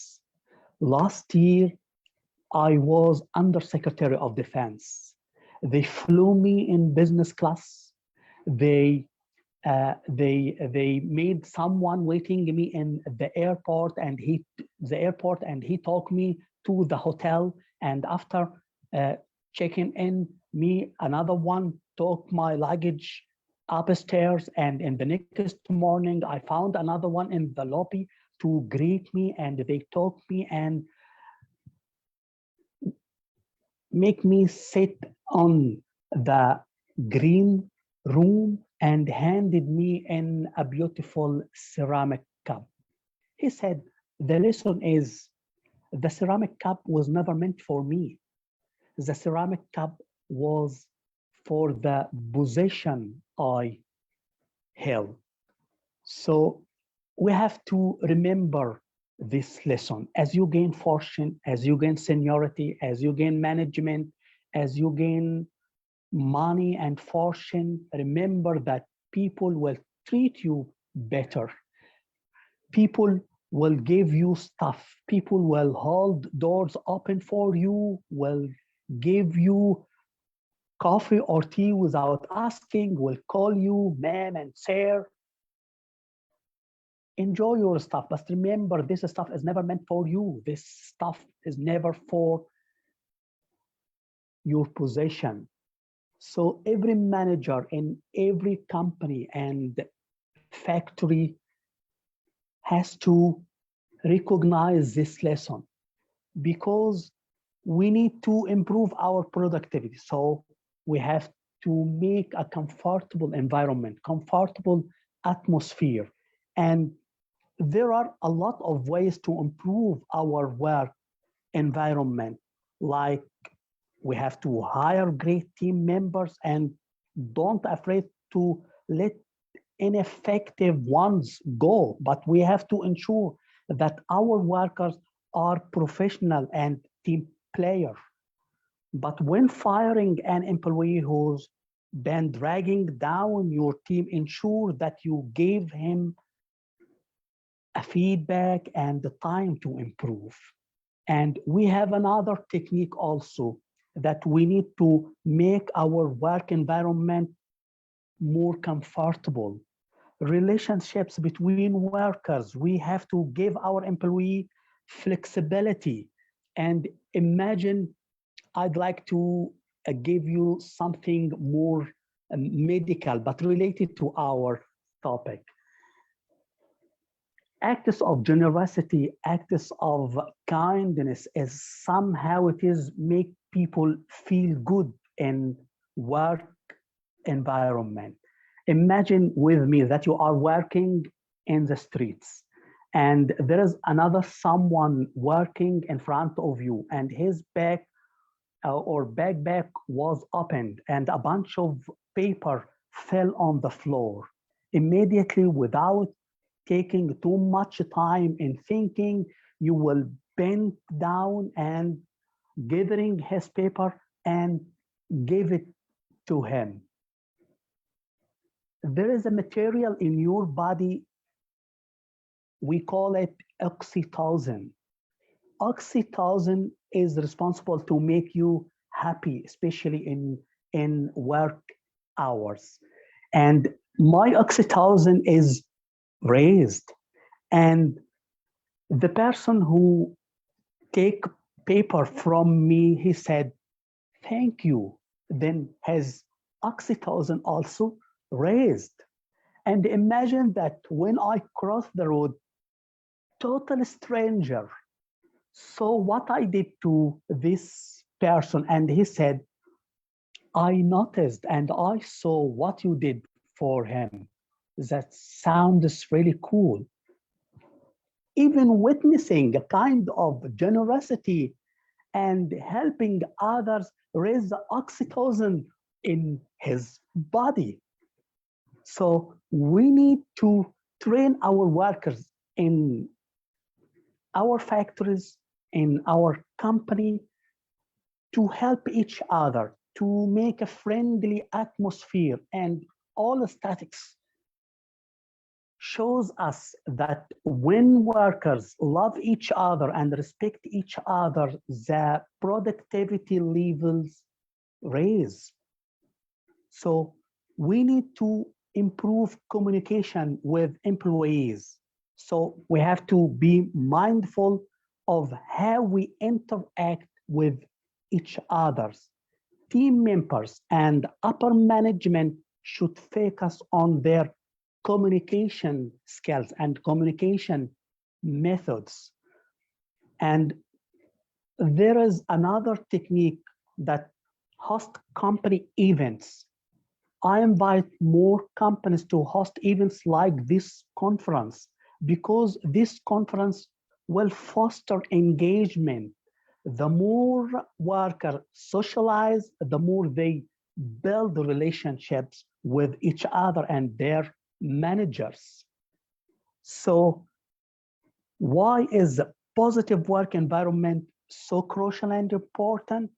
Creating a positive work environment motivate and engages your workers, leading to higher job satisfaction, and this is increase our productivity, and this is will affect all fields like our health, our agriculture, our trade, our tourism.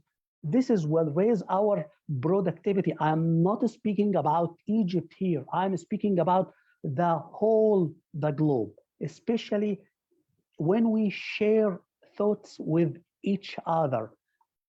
I was in a conference like this, and we have two German professors, and when I told them, did you visit the Berlin train station?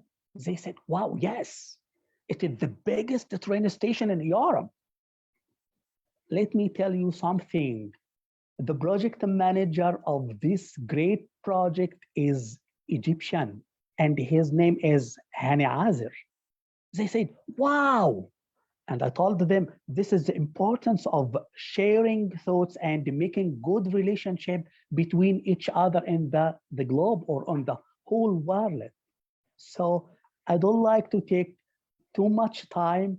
I really enjoyed my speech with you. Thanks a lot. And one last thing I have to mention. If you want to get to a man's mind, talk to in a language that he can understand it. But if you want to get a man's heart, talk in his own language. All of us now speaking English language, and I am very happy to be with you. Thanks a lot for your time. Thank you.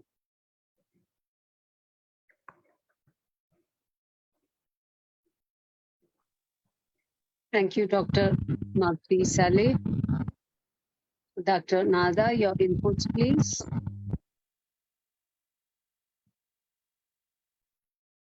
What to say, Dr. Mahdi? Amazing, amazing. I like this, the view of how you explain to us your topic today.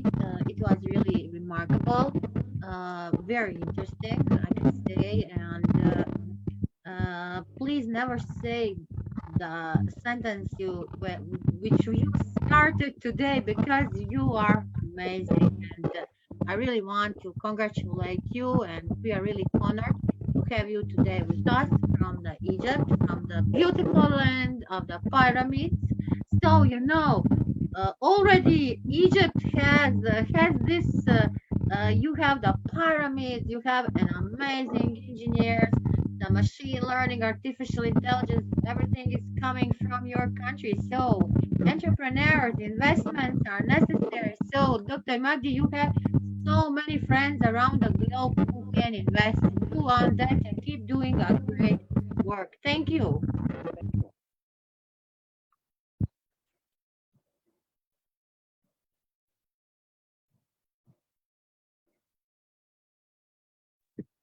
Yeah, now request Dr. Srividya to give her inputs.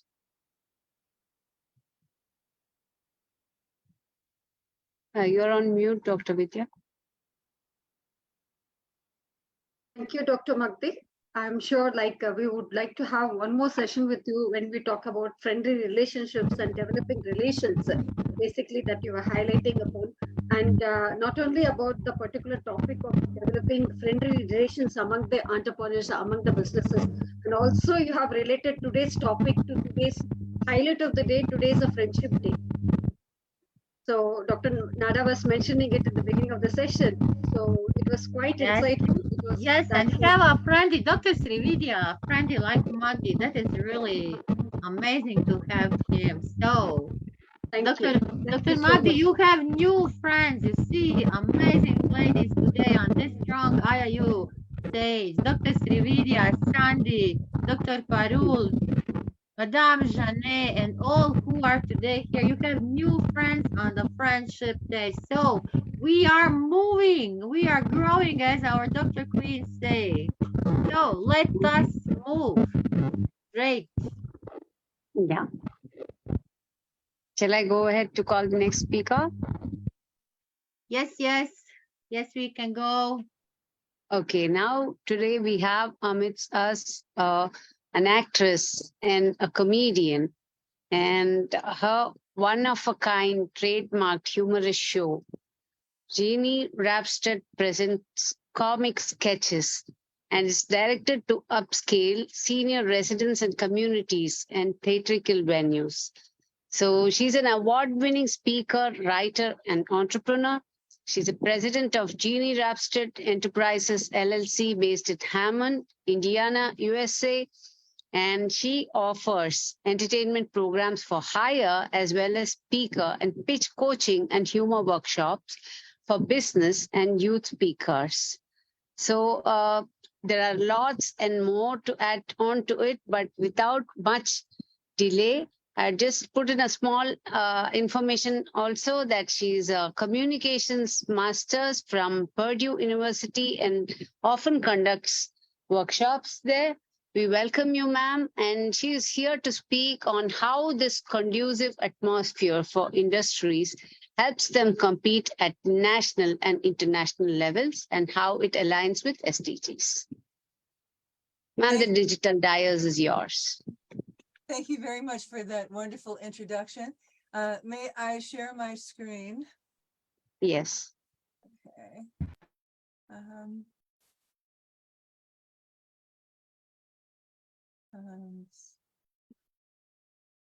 Hello.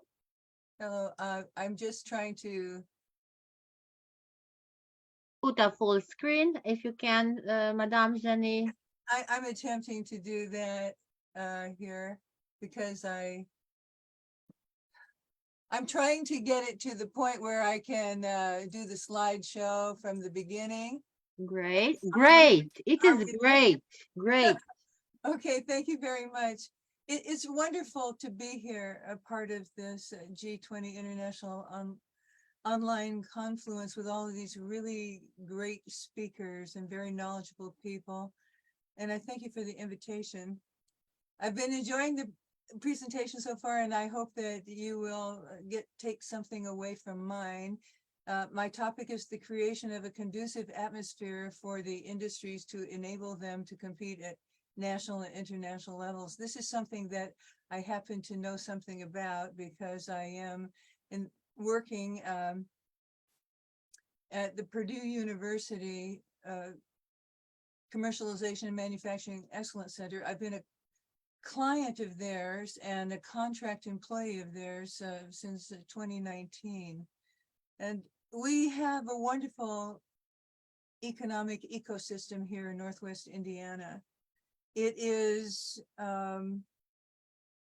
important for the entrepreneurs, micro businesses, small businesses, and medium-sized business to have this resource here. And I'm going to talk a little bit about that. But first, I would like to share with you sort of the people that are behind this. The Vice Chancellor and former Dean of the College of Technology, and also the Associate Director of Purdue CMAC, that's the Commercialization Manufacturing Excellence Center. They have a wonderful program that is virtually free. Some things are paid, but basically they are creating an ecosystem that supports small businesses here that are in startup ideation stage and pre-seed, because Dr. Latif's desire is that there will be industries created here that will provide jobs for Purdue University graduates. And that's a wonderful thing. And in addition to the people that are just, you know, maybe graduating from other colleges in the area or from high school, but his vision is that we will produce enough jobs for the students here to have meaningful employment that will provide salaries that allow them to have a good lifestyle for themselves and their families. So I started as contract coach for their pitch competition, which is called the Big Sell. And I became a client as I developed a computer application that I'm going to be launching in August.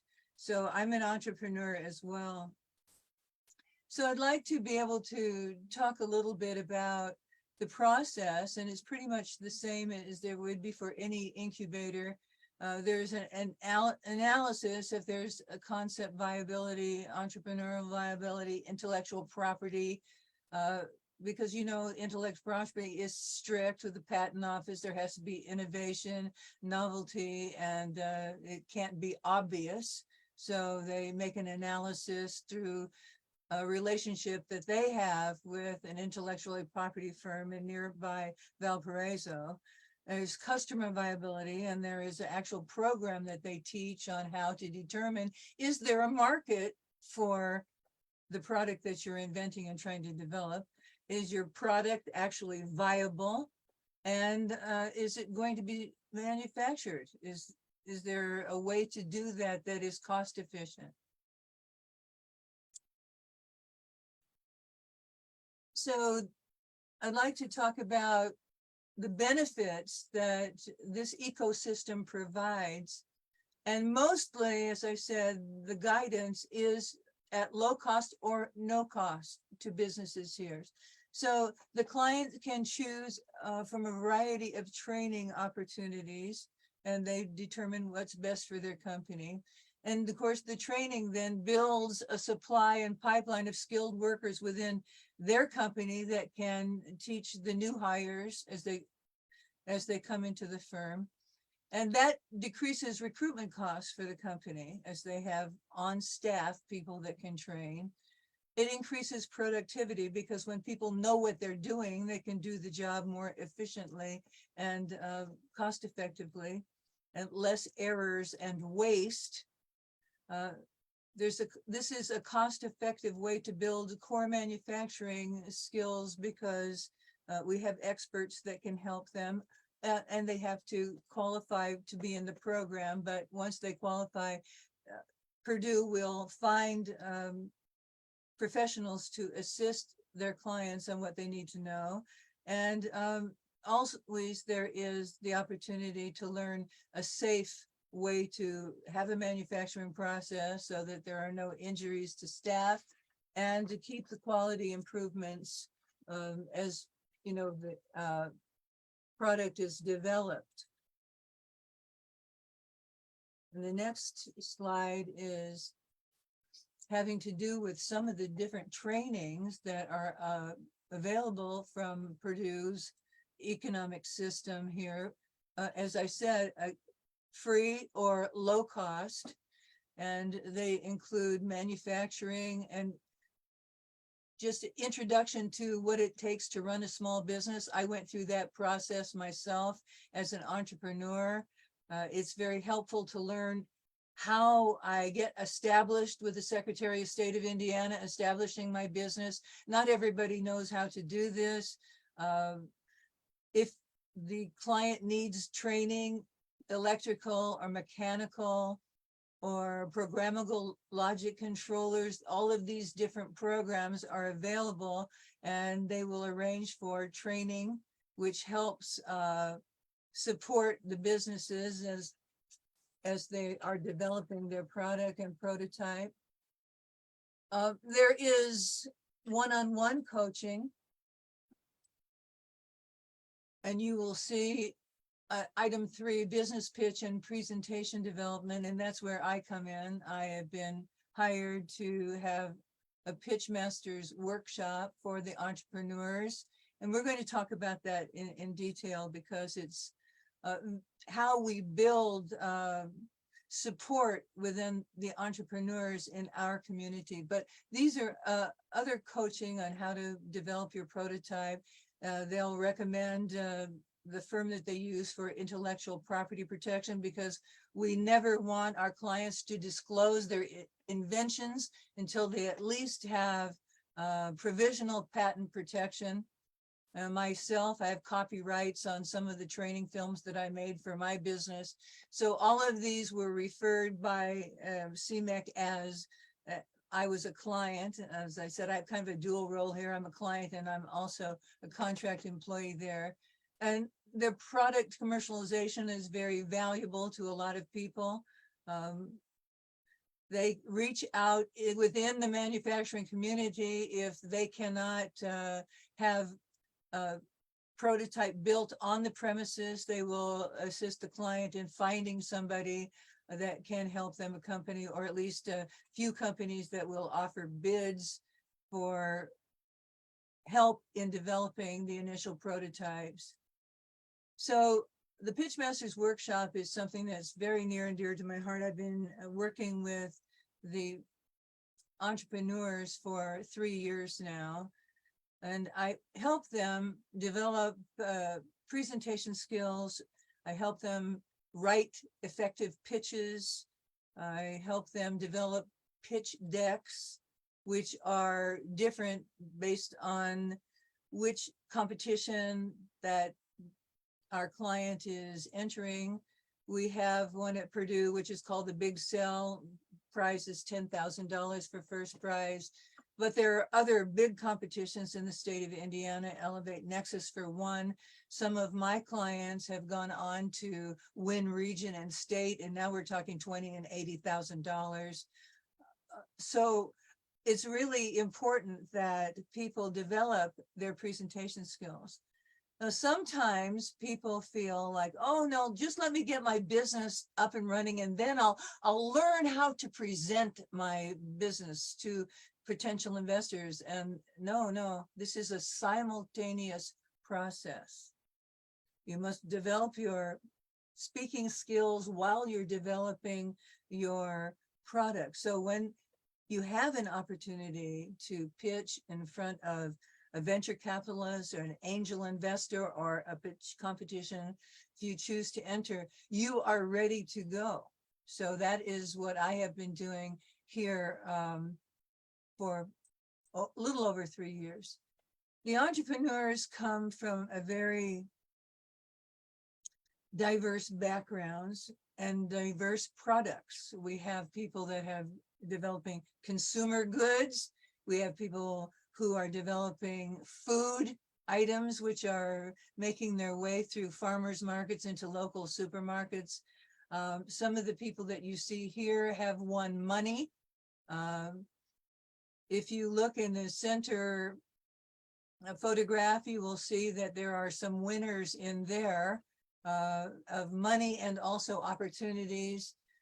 They go to trade shows that we help them find, and they pitch their products, and sometimes they get offers to purchase their idea outright.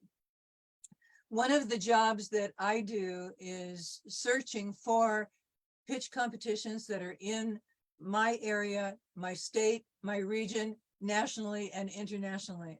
So there are competitions for people at every level of development, and that can bring some ready money.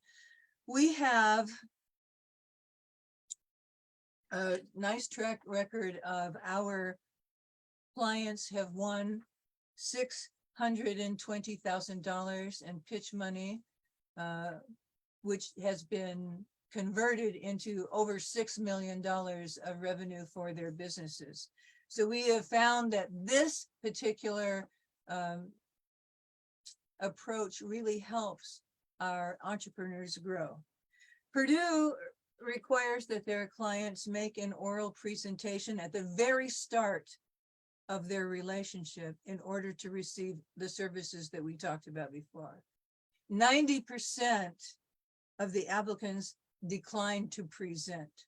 So out of 3,000 applicants over the past 7-year period, only 300 were willing to make the prepared presentation and become actual clients so that they can receive the benefits. So that tells you how much this training is needed for the average person.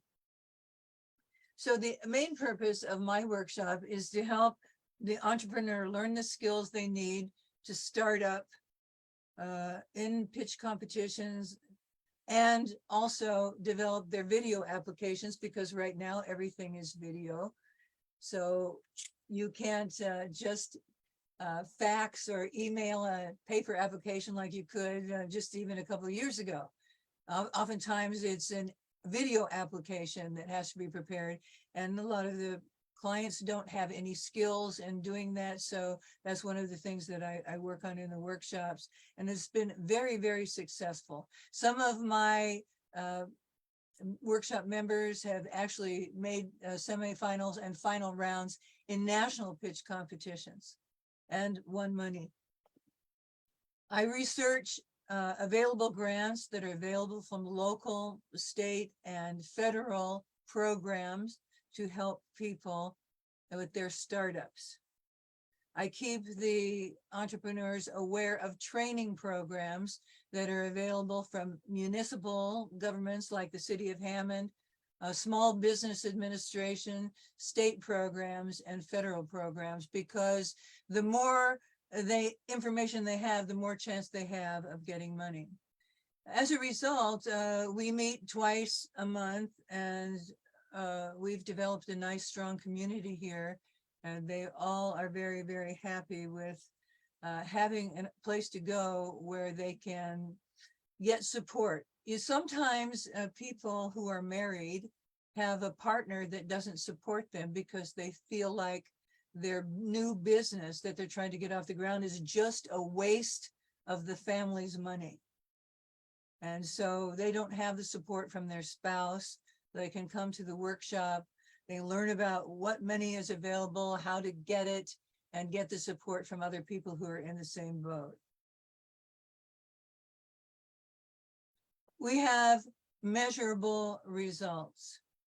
In the United States, generally speaking, about 97% of pitch competition money goes to white males.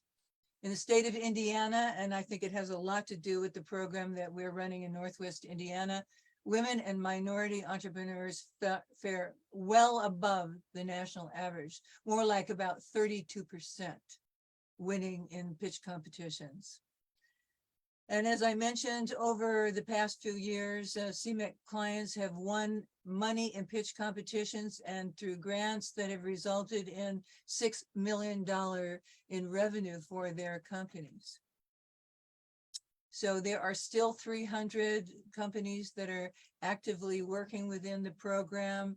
And I think that we are helping them learn through the training and guidance of how to take their products from local here in Hammond to the state, to national, and to international, because when you're selling something like one of our clients does, this I'm speaking of just one, but there are several that sell online, you already have an international market right there. One of our clients that makes do-it-yourself home builder product, they took it to a national hardware show here in the States. They got an offer from an Australian company to buy their product outright. So there are many opportunities for people to move from national to international level if they have the information and the support to do so. I'd like to thank you very much for inviting me to this conference. It's been a wonderful opportunity for me to hear all of these people who are very accomplished, and thank you very much. Thank you. Thank you so much, Dr. Jeannie. It's like you give a man a fish, he will eat for the day, but you teach him fishing, he will eat for the entire lifetime.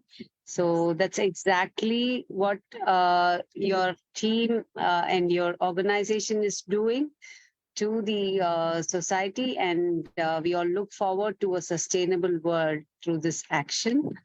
Thank you so much once again. May we now move on to the next speaker, Dr. Anjum Nazir Qureshi, who is an assistant professor in Rajiv Gandhi College of Engineering. And yes, and she's as part of, she's from Chandrapur, India, and she's a life coach, parenting coach, career counselor, freelance trainer, and motivational speaker. And she is here to speak on how self-employment opportunity aligns to lead to a sustainable world. Welcome, Dr. Anjum Qureshi. The stage is all yours. Thank you. Thank you very much, ma'am. Greetings to everyone. I'm Dr. Anjum Qureshi from India. Firstly, I would like to thank International Internship University for this beautiful opportunity to express my views regarding the self-employment. And yes, because I just choose this topic because yes, even in college nowadays, we are trying to encourage students for self-employment. We want them to become job givers rather than job seekers. And this actually starts, being from India, let me start with a very important term that has been quoted by our Honorable Prime Minister. He has quoted a term, the self-reliant India, which in Hindi we call as the Atmanirbhar Bharat. The Prime Minister's call in 2020 for an Atmanirbhar Bharat or the self-reliant India, it highlighted the reality that in a post-COVID-19 era, India cannot exist in isolation. Because the pandemic has shown that whether it is a stressed economy or human rights, rural development or climate change, defense or foreign policy, we need to reimagine the way forward for India and its relationship with the world. The ripple effects of the wars in the Ukraine on our economy and democracy make it imperative for us to continuously engage with the world around us. And as Rabindranath Tagore has said, it is not possible to remain behind narrow domestic walls. The pandemic has shown that whether it is a stressed economy or human rights, rural development or climate change, defense or foreign policy, we need to reimagine the way forward for India and its relationship with the world. As I was talking about self-reliant India, so I would like to just speak a few sentences about it. That the self-reliant India, it aims to be a contributor rather than a consumer. The model, the self-reliant model for a rising India should be based on civilizational pride, experience, and a self-belief that will help India to be a contributor to the world rather than only a consumer. Tailoring to suit their needs, because we know that one size doesn't fit all. Western model can work for a country as diverse and as India, as evidenced by the catastrophic financial crisis of 2008. Defense, human rights, climate change, agriculture, the urban-rural divide, economy, governance, and federalism are all addressed in the 5 pillars of the self-reliant India.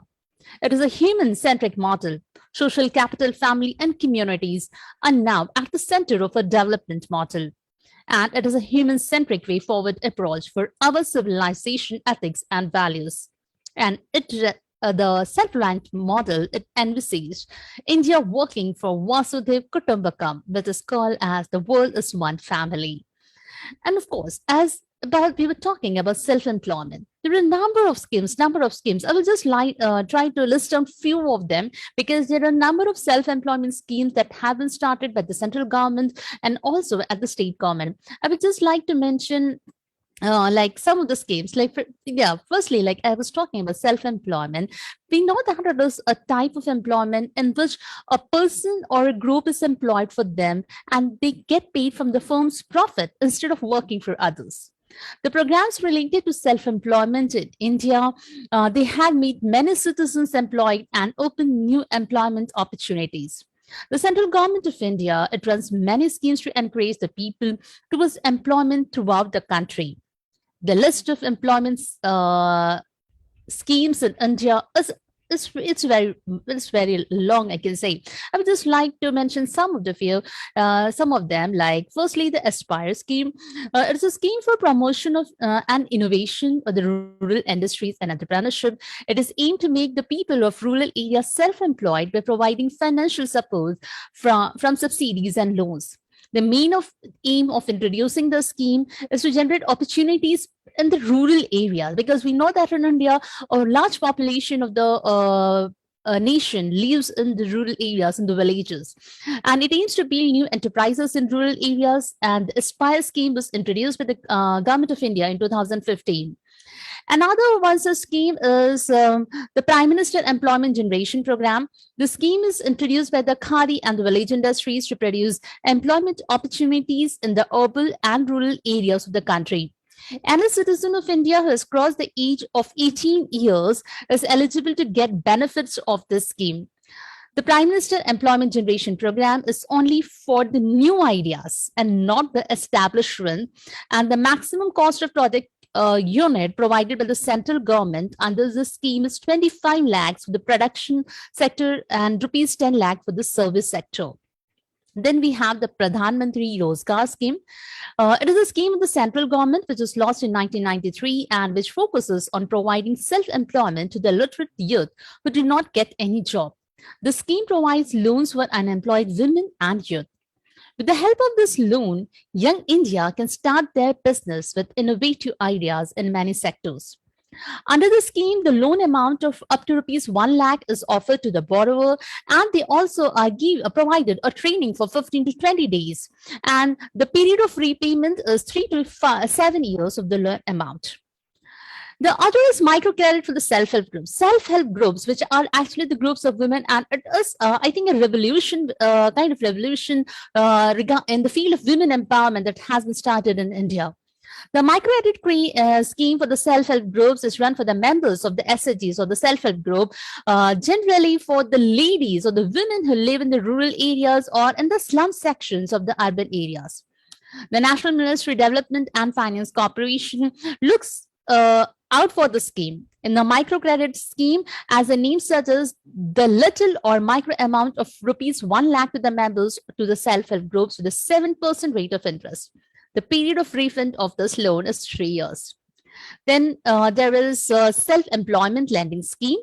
The self-employment lending scheme is run by the National Ministry of Development and Finance Corporation for the minor community to make them self-employed. The maximum value of loan amount sanctioned under this credit line term 2 is rupees 30 lakhs and the credit line term is 20 lakhs. The rate of interest charged on this amount to the minor communities is 3% and the repayment tenure is 5 years. Then there are like the Pradhan Mantri Mudra scheme, in which many young innovators do things out of the box. The central government introduced the Pradhan Mantri Mudra scheme to encourage these innovators to self-employment. The schemes provide the facility of credit to different micro, small, and medium enterprises. It includes the Shishu loan. The loan provided in the Shishu loan has maximum limit of rupees 50,000, and this loan is provided to set up the new business.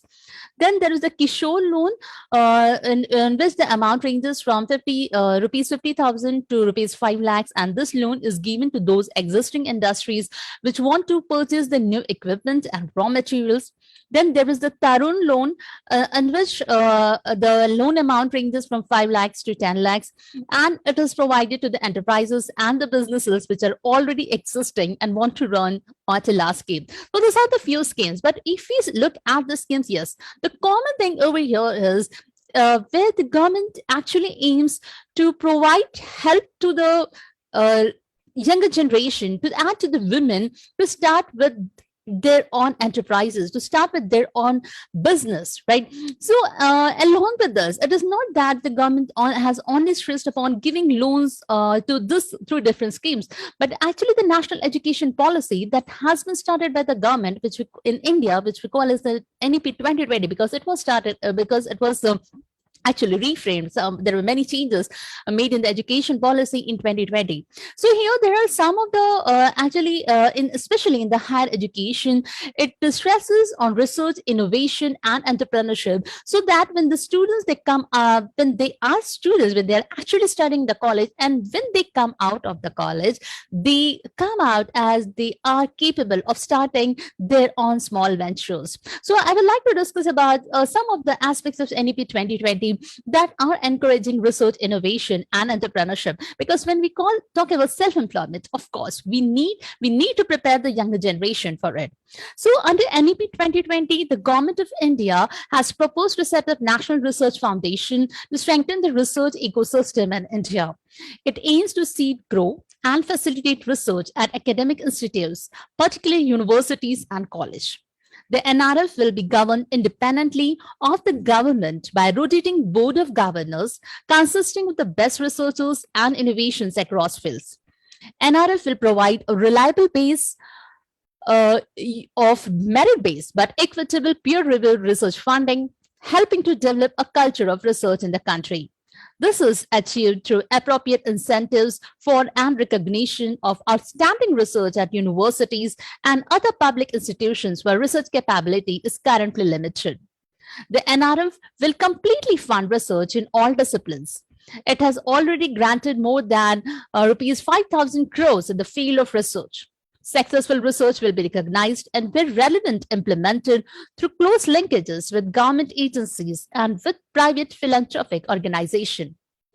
In the light of NEP, NRF will have to perform various functions that include to find competitive peer-reviewed grant proposals of all types and across all disciplines, to growing and facilitate research at academic institutions, particularly at universities and colleges, where research is currently in the nascent stage. Through mentoring of such institutions, some agencies currently fund research at different levels. They are Department of Science and Technology, Department of Atomic Energy, Department of Biotechnology, Indian Council of Social Science Research, Indian Council of Agricultural Research, Indian Council of Medical Research, Indian Council of Historical Research, and University Grants Commission. NEP emphasizes the process of innovation. Yes, I'm coming to the second part, that is innovation. It emphasizes the process of innovation through quality research. Once the innovation involves, it needs to spread or pass from one person to another, from one country to another, and it is a process. This process of the spread of innovation of new technologies or ideas over geographical space is known as diffusion. Diffusion or innovation is an integral part of the growth and development of an economy. There are 4 stages in the diffusion of the innovation process: primary stage, diffusion stage, condensation stage, and the saturation stage. The primary stage is the initial stage when an innovation is introduced and very few adopters of the innovation. The diffusion stage generally lasts from 5 to 10 years with more adopters. In the condensation stage, a good number of adopters further increase, knowing the advantages of the innovation.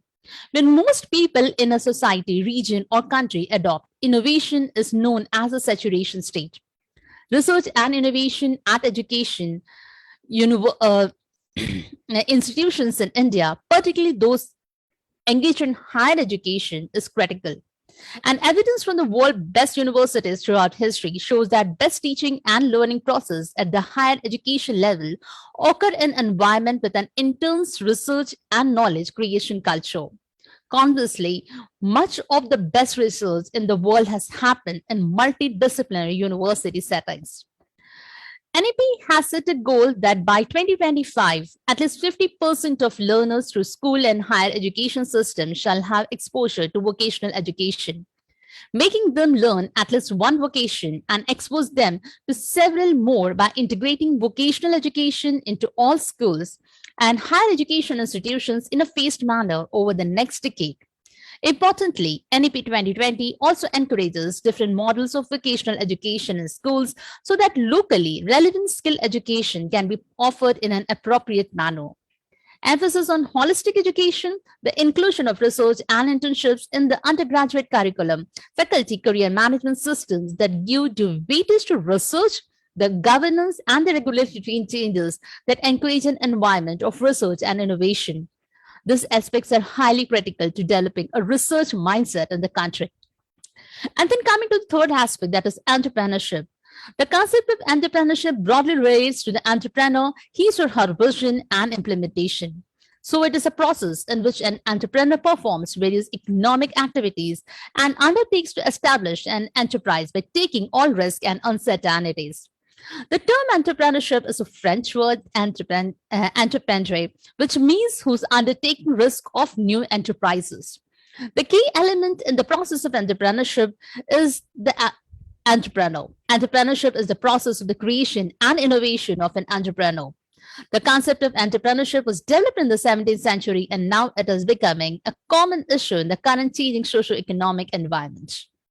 However, if we talk about entrepreneurship, it involves creating wealth by bringing together resources in new way to start and operate an enterprise having high risk and uncertainties. It results from a disciplined, systematic approach of applying creativity and innovation to needs and opportunities in the workplace.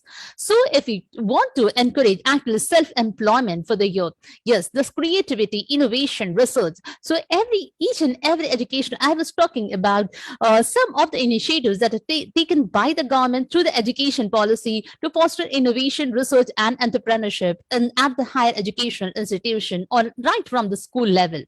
Well, one thing that I would like to state over here is with the some of the initiatives like Institute Innovation Council and National Innovation and Startup Policy that the government has started in the higher education institutes, the students right from their undergraduate days, they are being encouraged to have their own startups. But it is not just that we should encourage them to bring up their own startups, but we have to help them to be more creative and innovative. And we have to help them so that these startups are actually converted into real-time business ventures. Because yes, we can see there are a number of startups that are being getting registered, but yes, many of them just fail in a few years or in a few months.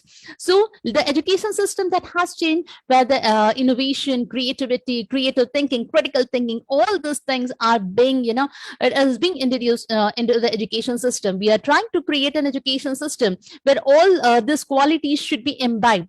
Otherwise, earlier, the academics that we had, it was only learning and just studying something, not just learning. But here now we are focusing on the approach where they should be learning. They should be knowing about critical thinking aspect. They should be knowing about creative thinking, research, innovation, entrepreneurship. They should be knowing about all these terms. And when we let the children, we let the students know about this, yes, of course, they can be entrepreneurs. They can go for self-employment. They can have better opportunities to become job givers rather than job seekers. And if we go towards this in a way, all this steps, I think, yes, we can truly realize the goal of self-reliant India. Thank you. This was all which I had from my side. Thank you very much. Thank you, Dr. Anjum. Thank you so much for your valuable inputs. And we look forward to a prosperous and glorious self-reliant India and as well as different parts of the world. Maybe move on to the next speaker, Dr. Nada. Yes, we have an amazing doctor coming from the Philippines. So I can't wait to hear our great, amazing Dr. Leoncio Calderon. Hello, everyone. Yes, Okay, sir. May I take a moment to introduce you to all the speakers and other members? Dr. Leoncio Calderon, too, or Sir Noli, is part of University of Philippines, Laud graduate, and he has 2 doctorates to his credit. He is one of the architects of a proactive, flexible, and relevant education of St. Mark Integrated School, where he serves as the vice principal. And since last year, he's received his mentorship certificate, and he's a certified career counselor. And he's also awarded the Best Global Educator from IIU and the Most Inspiring Man Award from Golden Book of the Earth and Outstanding Filipino Servant Leader. And he has 5 international diplomas from St. James University in Postville and Pennsylvania, USA. In March 2023, he and his wife, Dr. Rizalina, were awarded Outstanding Global Educators in the Vietnam International Achievers Award. And apart from this, he's also a licensed real estate broker and appraiser. A hearty welcome to you, sir.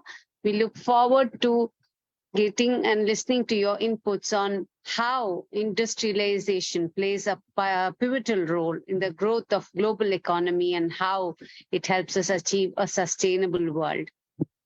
And Dr. Sandy, I want to say something. He is a real example of an entrepreneur in education. And when he gives his CV to introduce him, he don't give a lot, but he has so many contributions to this education system, not only in the Philippines, around the globe. So Dr. Noli, next time we want your version, not be like, everybody wants to say the best. So please, next time we want more about you because the world needs to know you.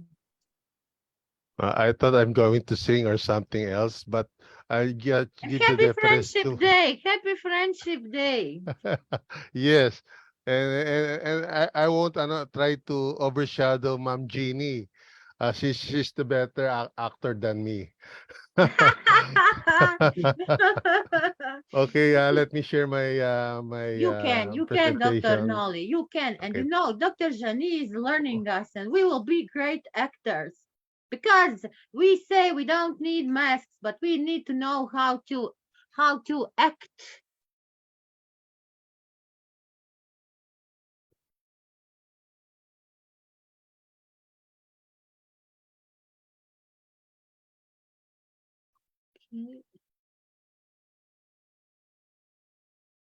We want to see you.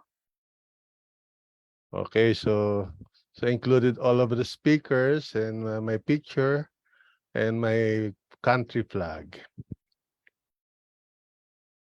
So what's your takeaway with this Gary Larson's illustration? Early experiments in transportation. In Filipino, so when we feel a sudden pain, we exclaim, interjection, aray. So in your country, Professor Nada, how would you say a sudden pain a sudden pain, especially when you're going to roll with the stone, if you're the one on top of the stone? So what's the word for pain when you feel pain, Professor Nada? Ball. Ball. B-O-L. Ball. I feel ball in my heart. Ball. Okay. How about you, Jeannie? What would you say in America? What's the word for sudden pain?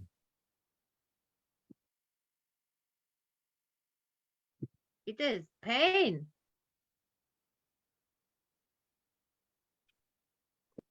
I can't hear you, Ma'am Jeannie. Miss Jenny, unmute yourself. Madame Jenny. Ma'am, you're on mute. Yes, I'm unmuting now, but if we're about ready to get hurt, we go, yikes. Yikes. Yikes.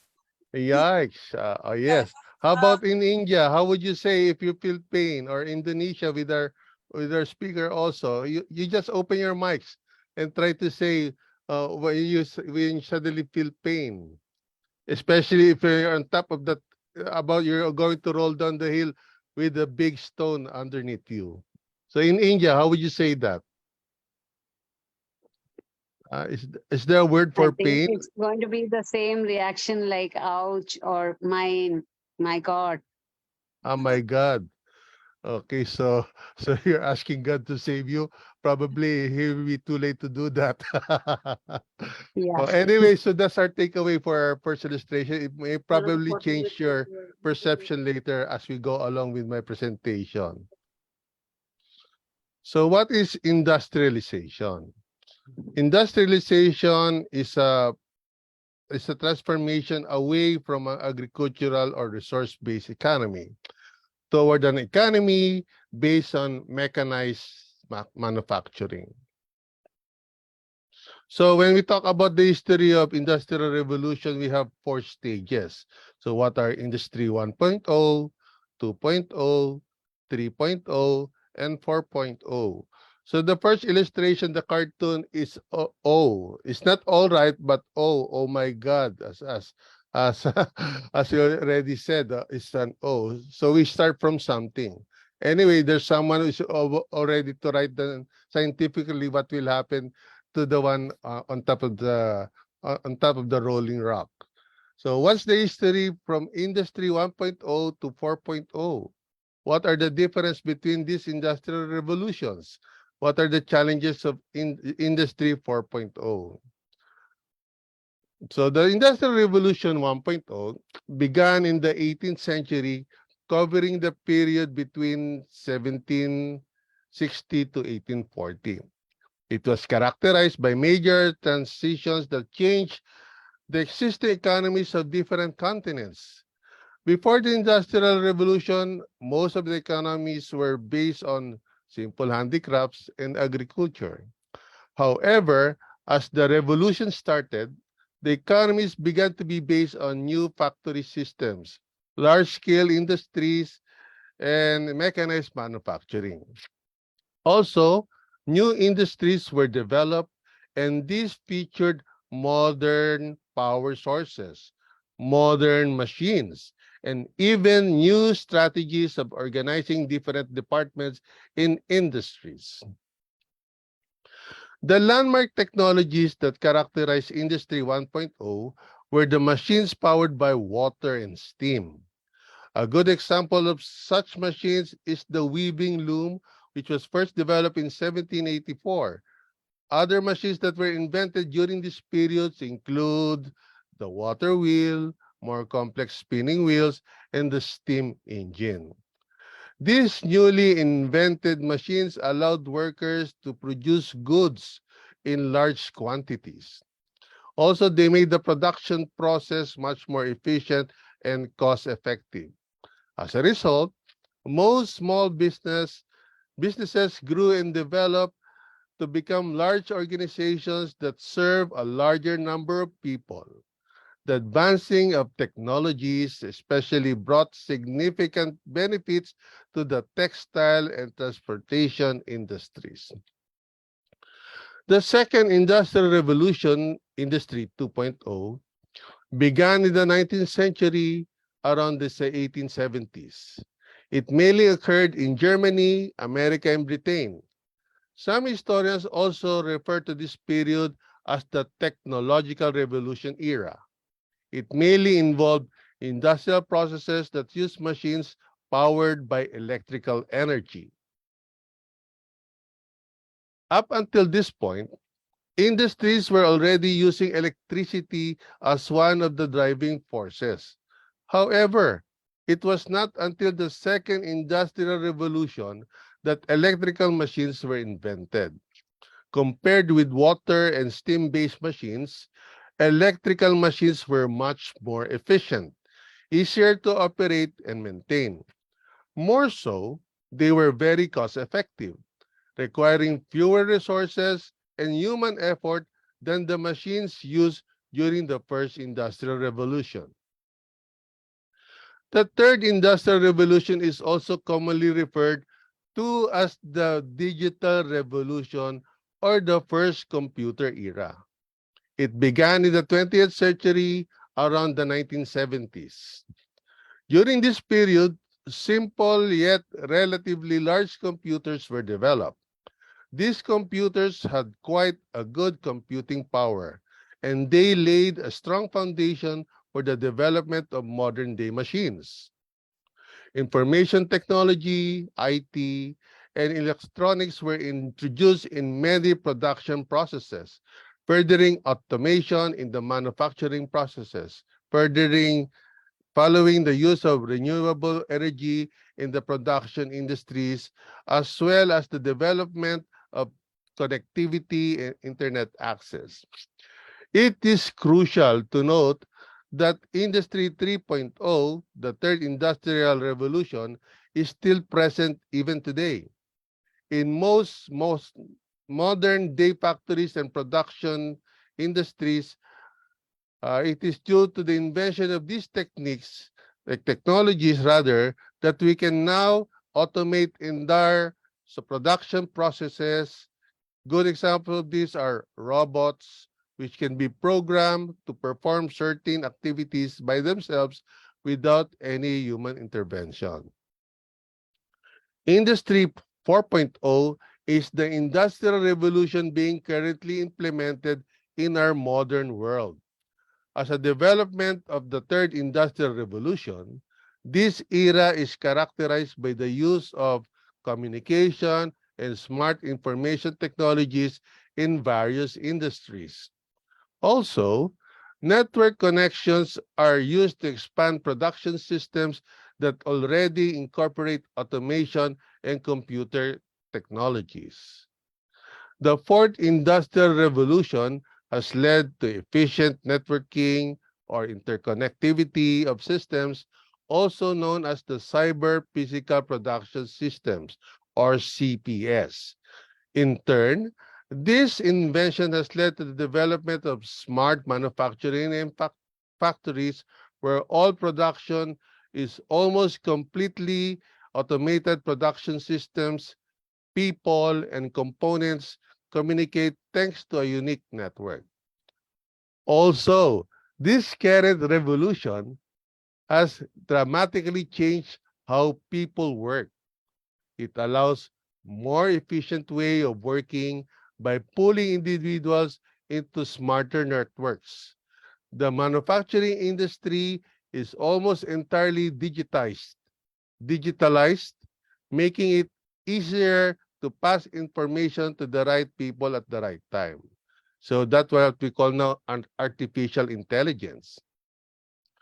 The Industrial Revolution 4.0 is considered the era of production facilities, storage systems, and smart machines that can trigger actions, control devices, and exchange information autonomously without any human intervention.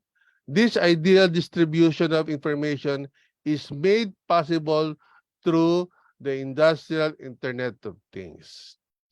Still, more and more advancements are expected to be made, and new Industry 4.0 examples are coming up by the day. Another important aspect of the fourth industrial revolution is the increased attention to sustainability and environmental issues. Sustainable development, as defined by the three pillars of sustainability, environment, economic, and social sustainability, is not only seen as a necessity to be more eco-friendly and conserve natural resources for future generations, but it's also an opportunity to improve the efficiency of manufacturing processes and improve business profitability. Effects of industrialization. The innovations allowed for the mass production of commercial goods. As manufacturing activities grew, transportation, finance, and communication industries all expanded to support the new production capacity. It also led to increased labor specialization, and allowed cities to support larger populations, motivating a rapid demographic shift. People left rural areas in large numbers, seeking jobs in budding industries and drove the growth of cities. Industrialization led to unprecedented expansion in wealth and financial well-being for many. A larger middle class emerged as consumer demand for more goods and services grew and business creation boomed to feed the demand. The evolution of the world population, as you can see from thousands of years ago until our year zero, which had 190 million. When it came to 1700s, it's 600 million. In the event when Industrial Revolution happened in the 1760s, population explosion. There's a population explosion. So you can see the line going up straight instead of a gradual or what is skyrocketed up.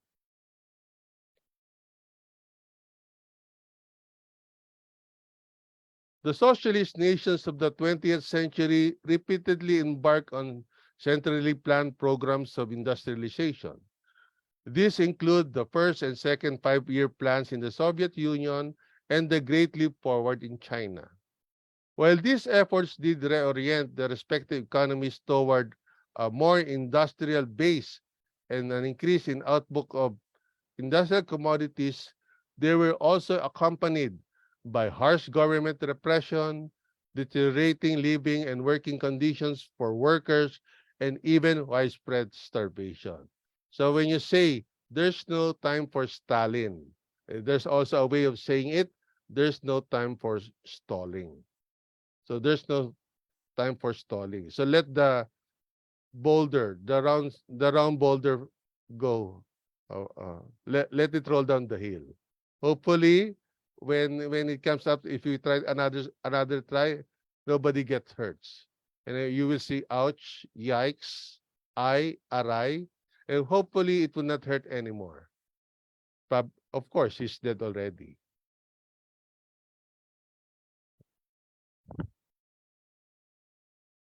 A particular country, may it be Germany, Slovenia, Australia, Singapore, or United States, can serve as a validation platform in a global context due to its multiculturalism and high level of urbanization, combined with vast distances between centers that have been shortened due to internet and transportation and communications technology.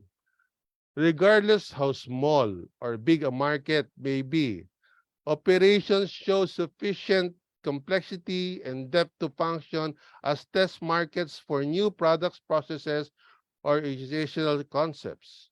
As a result, developing, prototyping, and validating products and services in a diversified country provides a perfect platform to export ideas to the global world. This is particularly important in relation to new technologies as a G-20 member or not come to the acceptance and update of technology by society. Based on this premise, any country can employ a living laboratory concept as first coined in Singapore, allowing companies, governments, research centers, and educational institutions to develop new concepts and prototypes for test bedding in the market until they go into regional or global markets. Industrialization has been linked to sustained per capita GDP growth in every period of recorded history. Industrialization involves a change in the types of predominant labor activity, from farming to manufacturing, and an increase in the productive level of economic output. As you can see in the graph, when I first look at it, what is W offshoots? I thought they were plants, but they're actually Western offshoots. So what countries are the Western offshoots? America, Canada, Australia, and New Zealand. So Western offshoots. I don't know if we can grow land from currently, but hopefully there will be no offshoots, or you will be shut out of shut out from the global context. GDP. I mentioned about GDP. Gross domestic product is the standard measure on the value added created through the production of goods and services in a country during a certain period.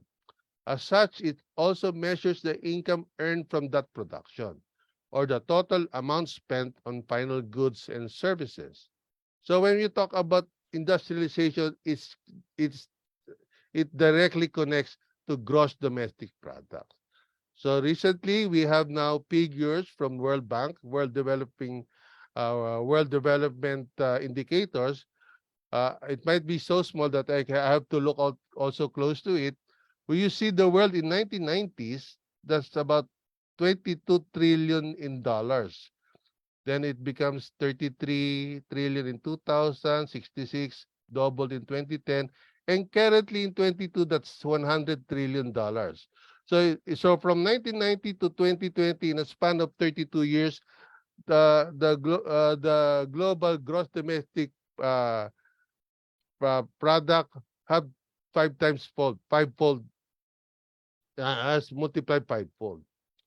Uh, if you look closely at when you compare Japan and China in 1990s, 3 trillion for Japan, China is only 360 billion. 20 years after, China overtook Japan 6 billion to 5.7. In 2022, China now is 17 trillion as against Japan's 4.2.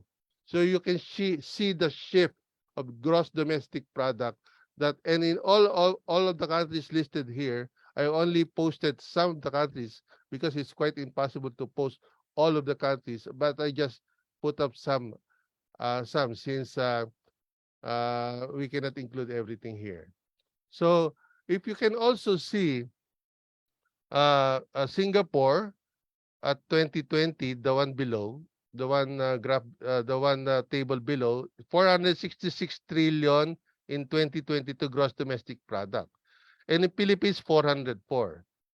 Don't be lulled into saying that we're comparable. Comparable in the sense that we're not far off.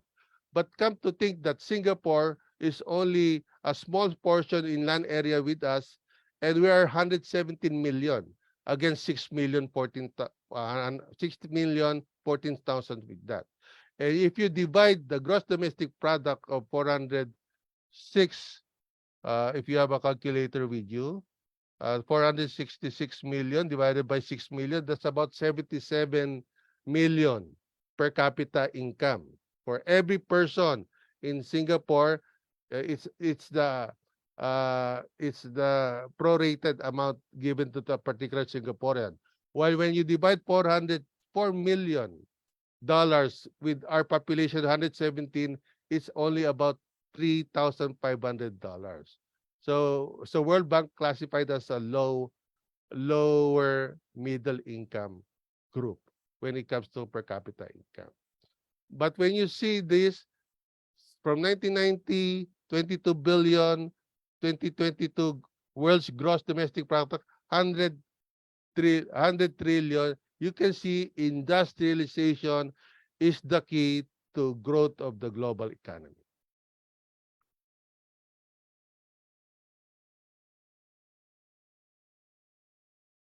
Okay, the question again, did industrialization affect the global economy? So it's a resounding, is it no or yes? My able speaker, yes. Industrialization has been instrumental in the economic development of the world. The process has improved productivity and allowed for mass production, which has increased standards of living. Now, who want to roll down the hill?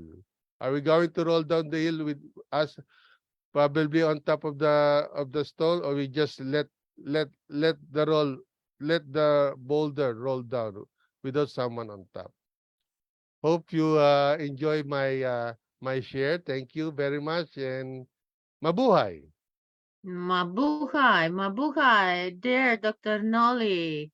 It was amazing, your start, and we know how you motivated your students and why you are an inspiration, doing such a great work, and every time new surprise from your side. So starting with this experiments in transportation, explaining us what is industrialization through the first, giving us highlights from the start, from the factories, from giving that what is about the water, the steam, giving the highlights of the second industrialization. It was really a great journey. It was really a great journey with through this industrialization, through this industrial revolutions, talking about digital revolution, robots, digitalization, automatization, all the computers, mobiles, softwares, internet, robotics.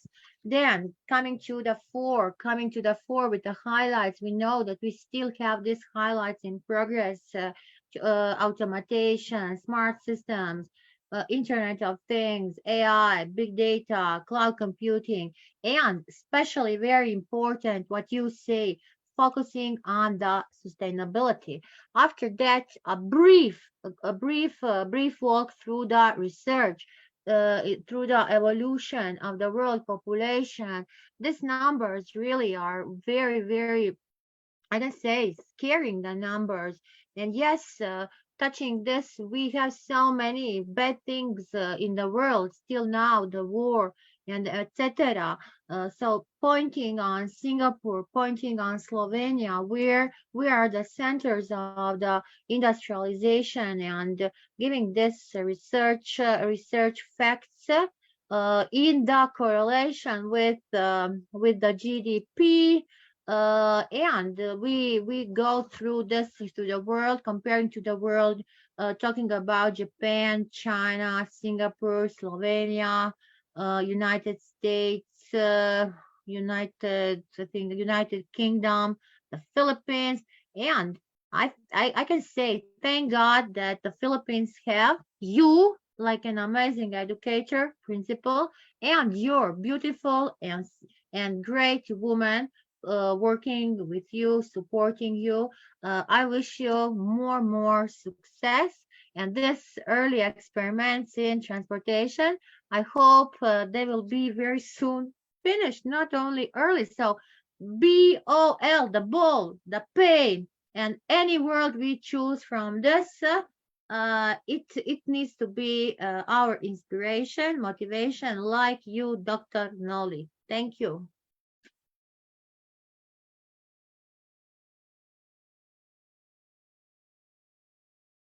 Any words, anything? Our great Madame Janie, what you say today on our session, on our G20 Summit International from the start? It Well, was outstanding, fabulous. Let us hear from who said today drama. This is really a big drama. I love the presentations today. I posted some positive comments in the chat if you're interested, but especially Dr. Calderon, I really loved this walk through history here. I really appreciate that because, you know, I spend a lot of time thinking and reading, but not about the points that you made. And I think that you brought home some things that I need to pay attention to. All of the speakers today were outstanding. I just loved, you know, when I listened to Dr. Queen Elizabeth, and I realized how empathetic and compassionate a person she is. It really touches my heart, and I appreciate what everybody had to say today. Every single speaker touched me and added to my knowledge. So thank you very much for inviting me here. You are most welcome. Dr. Queen, please, any comment? Anything to say at the end?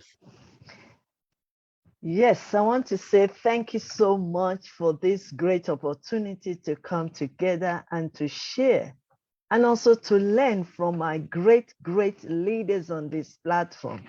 As you can see, I'm a scholar and I'm also a learner. I've got my notes here, so you can be assured that I'm going to be taking some actions and also reflecting and revealing and getting better. Because as a leader, we are all transformational leader, and we need to be learning from one another. That makes it unique, because no one knows it all and no one is perfect. So I want to say thank you so much. If I continue to mention names, then Professor Nada will just console me on that time. But I want to say I appreciate you all. Ma'am from USA, Jamie, thank you, ma'am. Thank you for everything you've shared with us today. And I want to say thank you to all my great, distinguished, superhero leaders on this platform. Thank you so much for inviting me. And thank you, Professor Nada, for this great, successful conference. We love you and God bless you. God bless you, Dr. Queen. And let us once again repeat the 7 day of the challenges. We need to remember this, all our great, amazing participants today who is supporting us. Thank you. Thank you for being with us. I hope that all of you are very satisfied with this G20 International Summit on the topic entrepreneurship and MSME. It was really awesome. So let us repeat from our great Dr. Queen. First is disagreement. Remember that. Disappointed, as we are all sometimes very disappointed, disrespected, diffusion, disunited. We don't need to be disunited. We are so united here.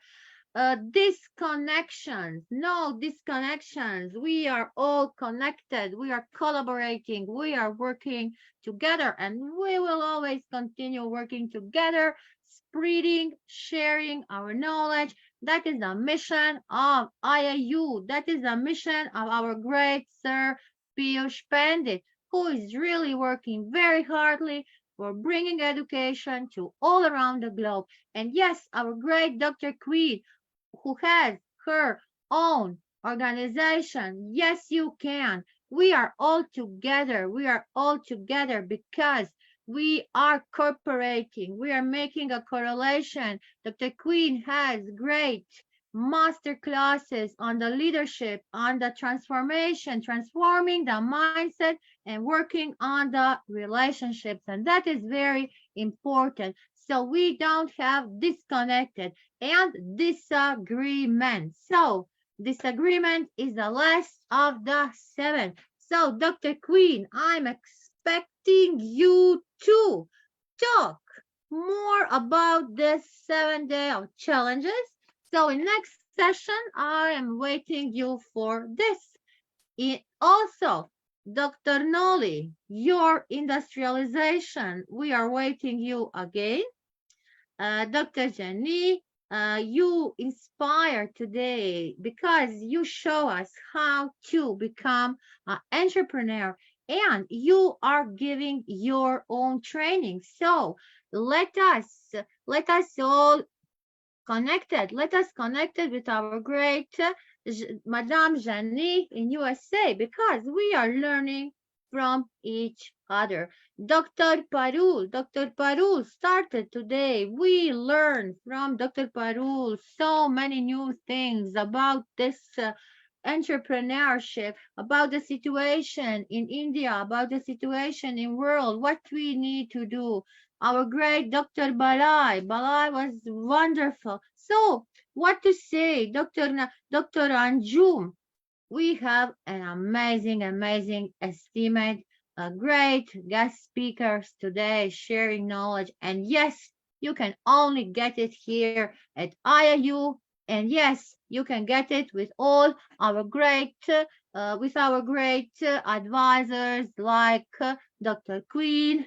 And because we are working today, we are giving us for the education and giving education for all of you.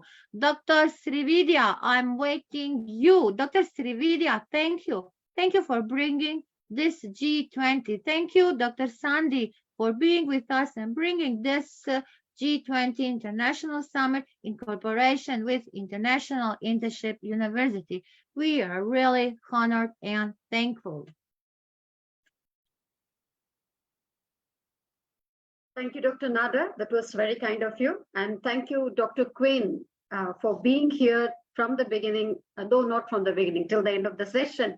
And how would I really congratulate Madam Jeannie, who just joined the session immediately after me, and she was the first one to join the session.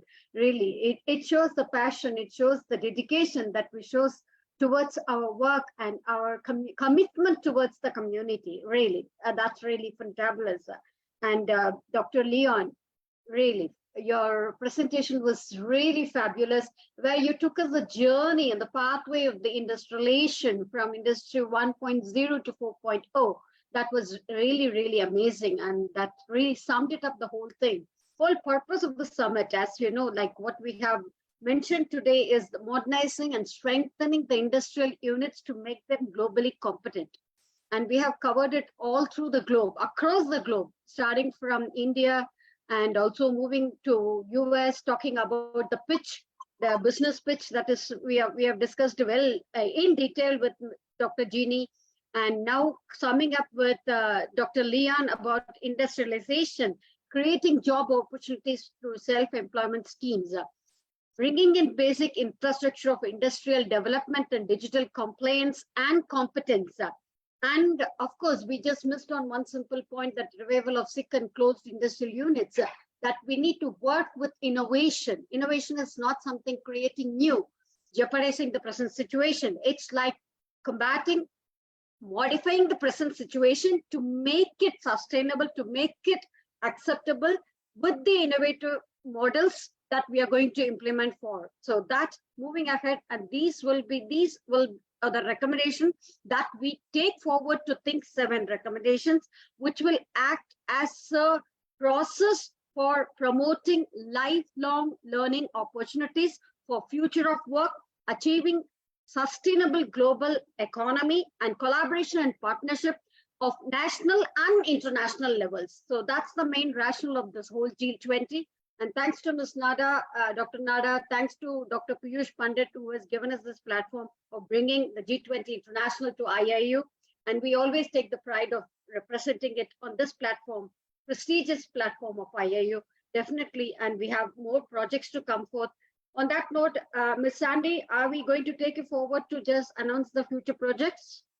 Yes, we can do it. Dr. May I request you to Srividya, share the screen?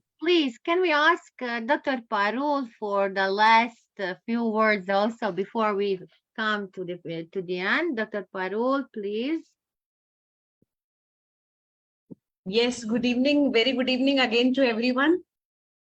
So I was a bit busy in my work, but I was listening to all the eminent speakers. And it was wonderful listening to each and every one of you. I was noting all the points, and I asked Professor Neda to give me the live streaming link also, so that I can make some notes and would be able to prepare some kind of research paper out of this G20 summit.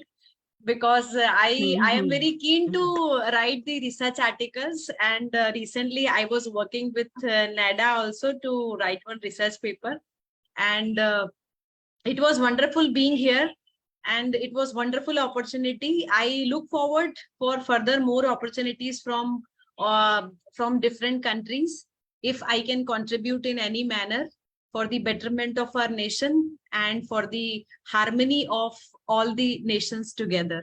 Thank you so much from India. Namaste to everyone. You're always welcome, Dr. Parul, always. Dr. Parul, I'm waiting to see the paper from you. We would like to take it as our patent. representing MSME and entrepreneurship. Thank you so much. Yes, yes, yes, sure, ma'am. I believe that because MSMEs belongs to the bottom of pyramid, every country is having a, if we consider every country as a triangular in shape, the MSME lies at the bottom of pyramid. And if we can see, the bottom of pyramid is the widest area of triangle. And these MSMEs have lot of potential that they can contribute to the economy and to the world as a whole. On that note, I would like to contribute. My whole objective or the rationale of bringing G20 or creation of G20 is I really want to take it to the younger generation. I mean, the schools and the education institutions. Since you said you're already going to work on the patent of MSME and entrepreneurship, I'm very eager to have this financial literacy as a major subject. Students need not think about secondary level to learn about financial literacy. As we all have developed the habit of, having a small piggy bank. And we have grown with that. And the child always has a pride of carrying the piggy bank with them. That is the actual quintessence of talking about MSME, entrepreneurship, financials, and also as Dr. Jean was mentioning about the bit that we are talking about, the dragon's den that we are talking about, anything and everything which is related to the financial literacy. And Dr. Srividya, you don't know, we are experts in the financial literacy. We are experts in that. That's from the grassroots level. So please highlight it and take it forward to all the education institutions. That's what is actually required. And it starts from home. It starts from the self rather than talking something, delivering it to the community. You start it from yourself and you take it forward such that you become a reflection for the community. And the reflection starts from yourself and it's just mirroring. Self-mirroring is very, very important on this note. Exactly. And discipline of finance, handling finance, yes, handling finance, self-discipline in handling finance starts from the self, and then it reflects to the community, and then it reflects to the nation, and then in the global level, in the international level, definitely. And how to contribute, how to help people, how to, there's always a room for one's need rather than one's greed. Hope everybody will agree with me. So where there is a need, there we will suffice, there we will provide, and definitely not for somebody's greed. So that also to be taken into account. And these are the things that we need to take it forward to the younger generation on this note. And that's what the whole conference or the whole objective is all about. So we as we're all educators, if we leave it open that we keep talking and we allow more and more things to contribute and more ideas will come. And that's what the forum is all about. It's just sharing good ideas, a better knowledge that we take it forward. So thank you so much. Over to Ms. Sandy. Ms. Sandy, please, can we have the planner? Yeah, may I request you to share the screen?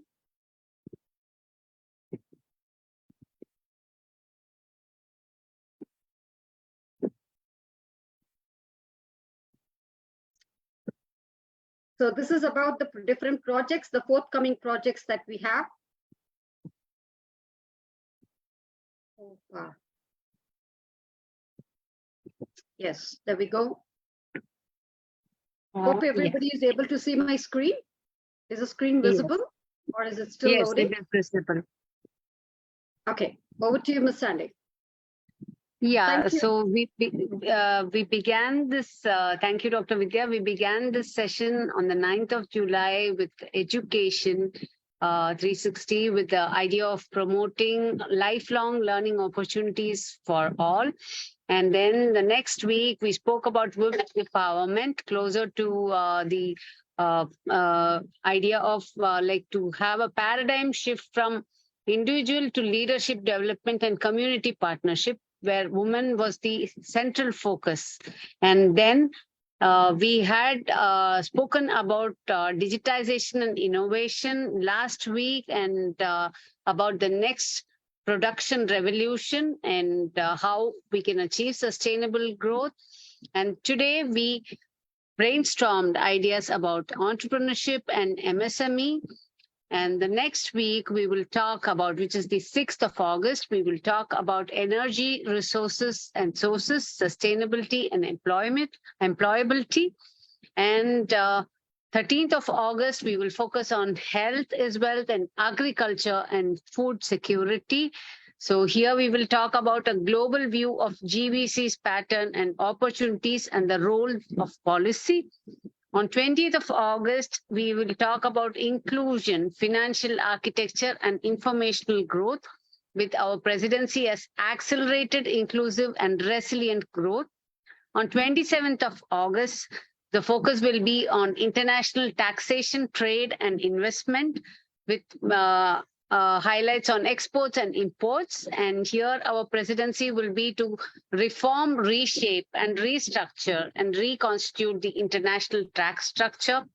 3rd September will mark the day for heritage, culture, and tourism. And on 10th September, we will look forward on the 2030 agenda and sustainable development, with our presidency being accelerating progress towards the SDG for an ambitious G20 action plan. And on 17th September 23, we will conclude our sessions and have a session on publishing papers and patent submission.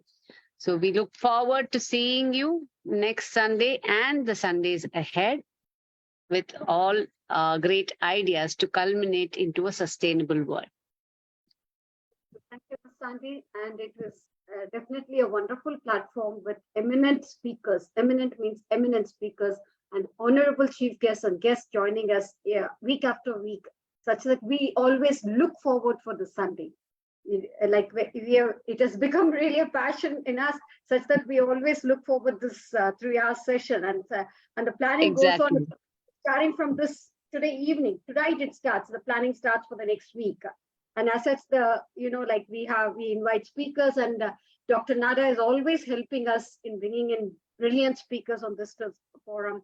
And it's just end of the day, what is it? Is equity, collaboration, where we get to know each other, sharing best practices, and what I know that I'm willing to share with you, and whom I know I'm willing to just bring them to you, such that it is helpful to you. Mutually, it is going to help me as well, so that we are able to move forward as a community, as one global community. That's what we are looking for. One world with one thought and one vision, such that we all move together in a lateral way, such that everybody is a winner. There's nobody a loser as we think forward. Yes, Ms. Nada. I think that we really come to the end of the session. We make this at the end, the summary. It was really amazing. I'm looking forward for our next Sunday on the topic of the energy, because that is really a very important topic. We know that so many countries still all over the world don't have electricity. We are bringing inventions.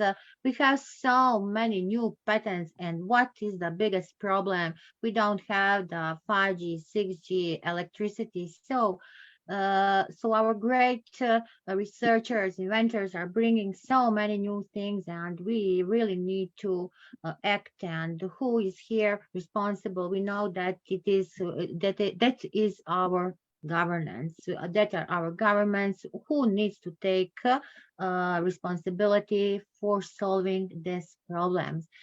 I want a big smile. First, I want to thanks to once again to our great founders, Piyush Pandit, for giving us this opportunity. Also, I want to wish to my and our great IIU team, who is today on the 7-day bike up, doing the biggest interactive project. There are so many educators from all around the world. Our core team members are all there in India, except Nada. Nada is in Croatia, but one day Nada will come in India. So I want to say that, and till our next session, next Sunday, stay safe, stay healthy, and let us continue learning and growing together, collaborating and doing great things for this world. Thank you. Thank you all. Thank you so much. Friendship Day to all. Yes, and once again, happy Friendship Day to all. And yes, Nada will make a beautiful photo So a big smile from all. 1, 2, 3. Yes, it will be a great, great photo. Thank you all. See you. Bye. Bye. Until we see you next week. Thank you. Yes, next week. Bye bye. Bye. Happy Bye. Friendship Bye. Day once Bye-bye. again to one and all. Mabuhay, Yes. mabuhay. Yes, mabuhay, mabuhay. Dr. Noli, mabuhay. Thank you Thank and you, bye-bye. Bless you. Thank Thank you you. so much. Thank you.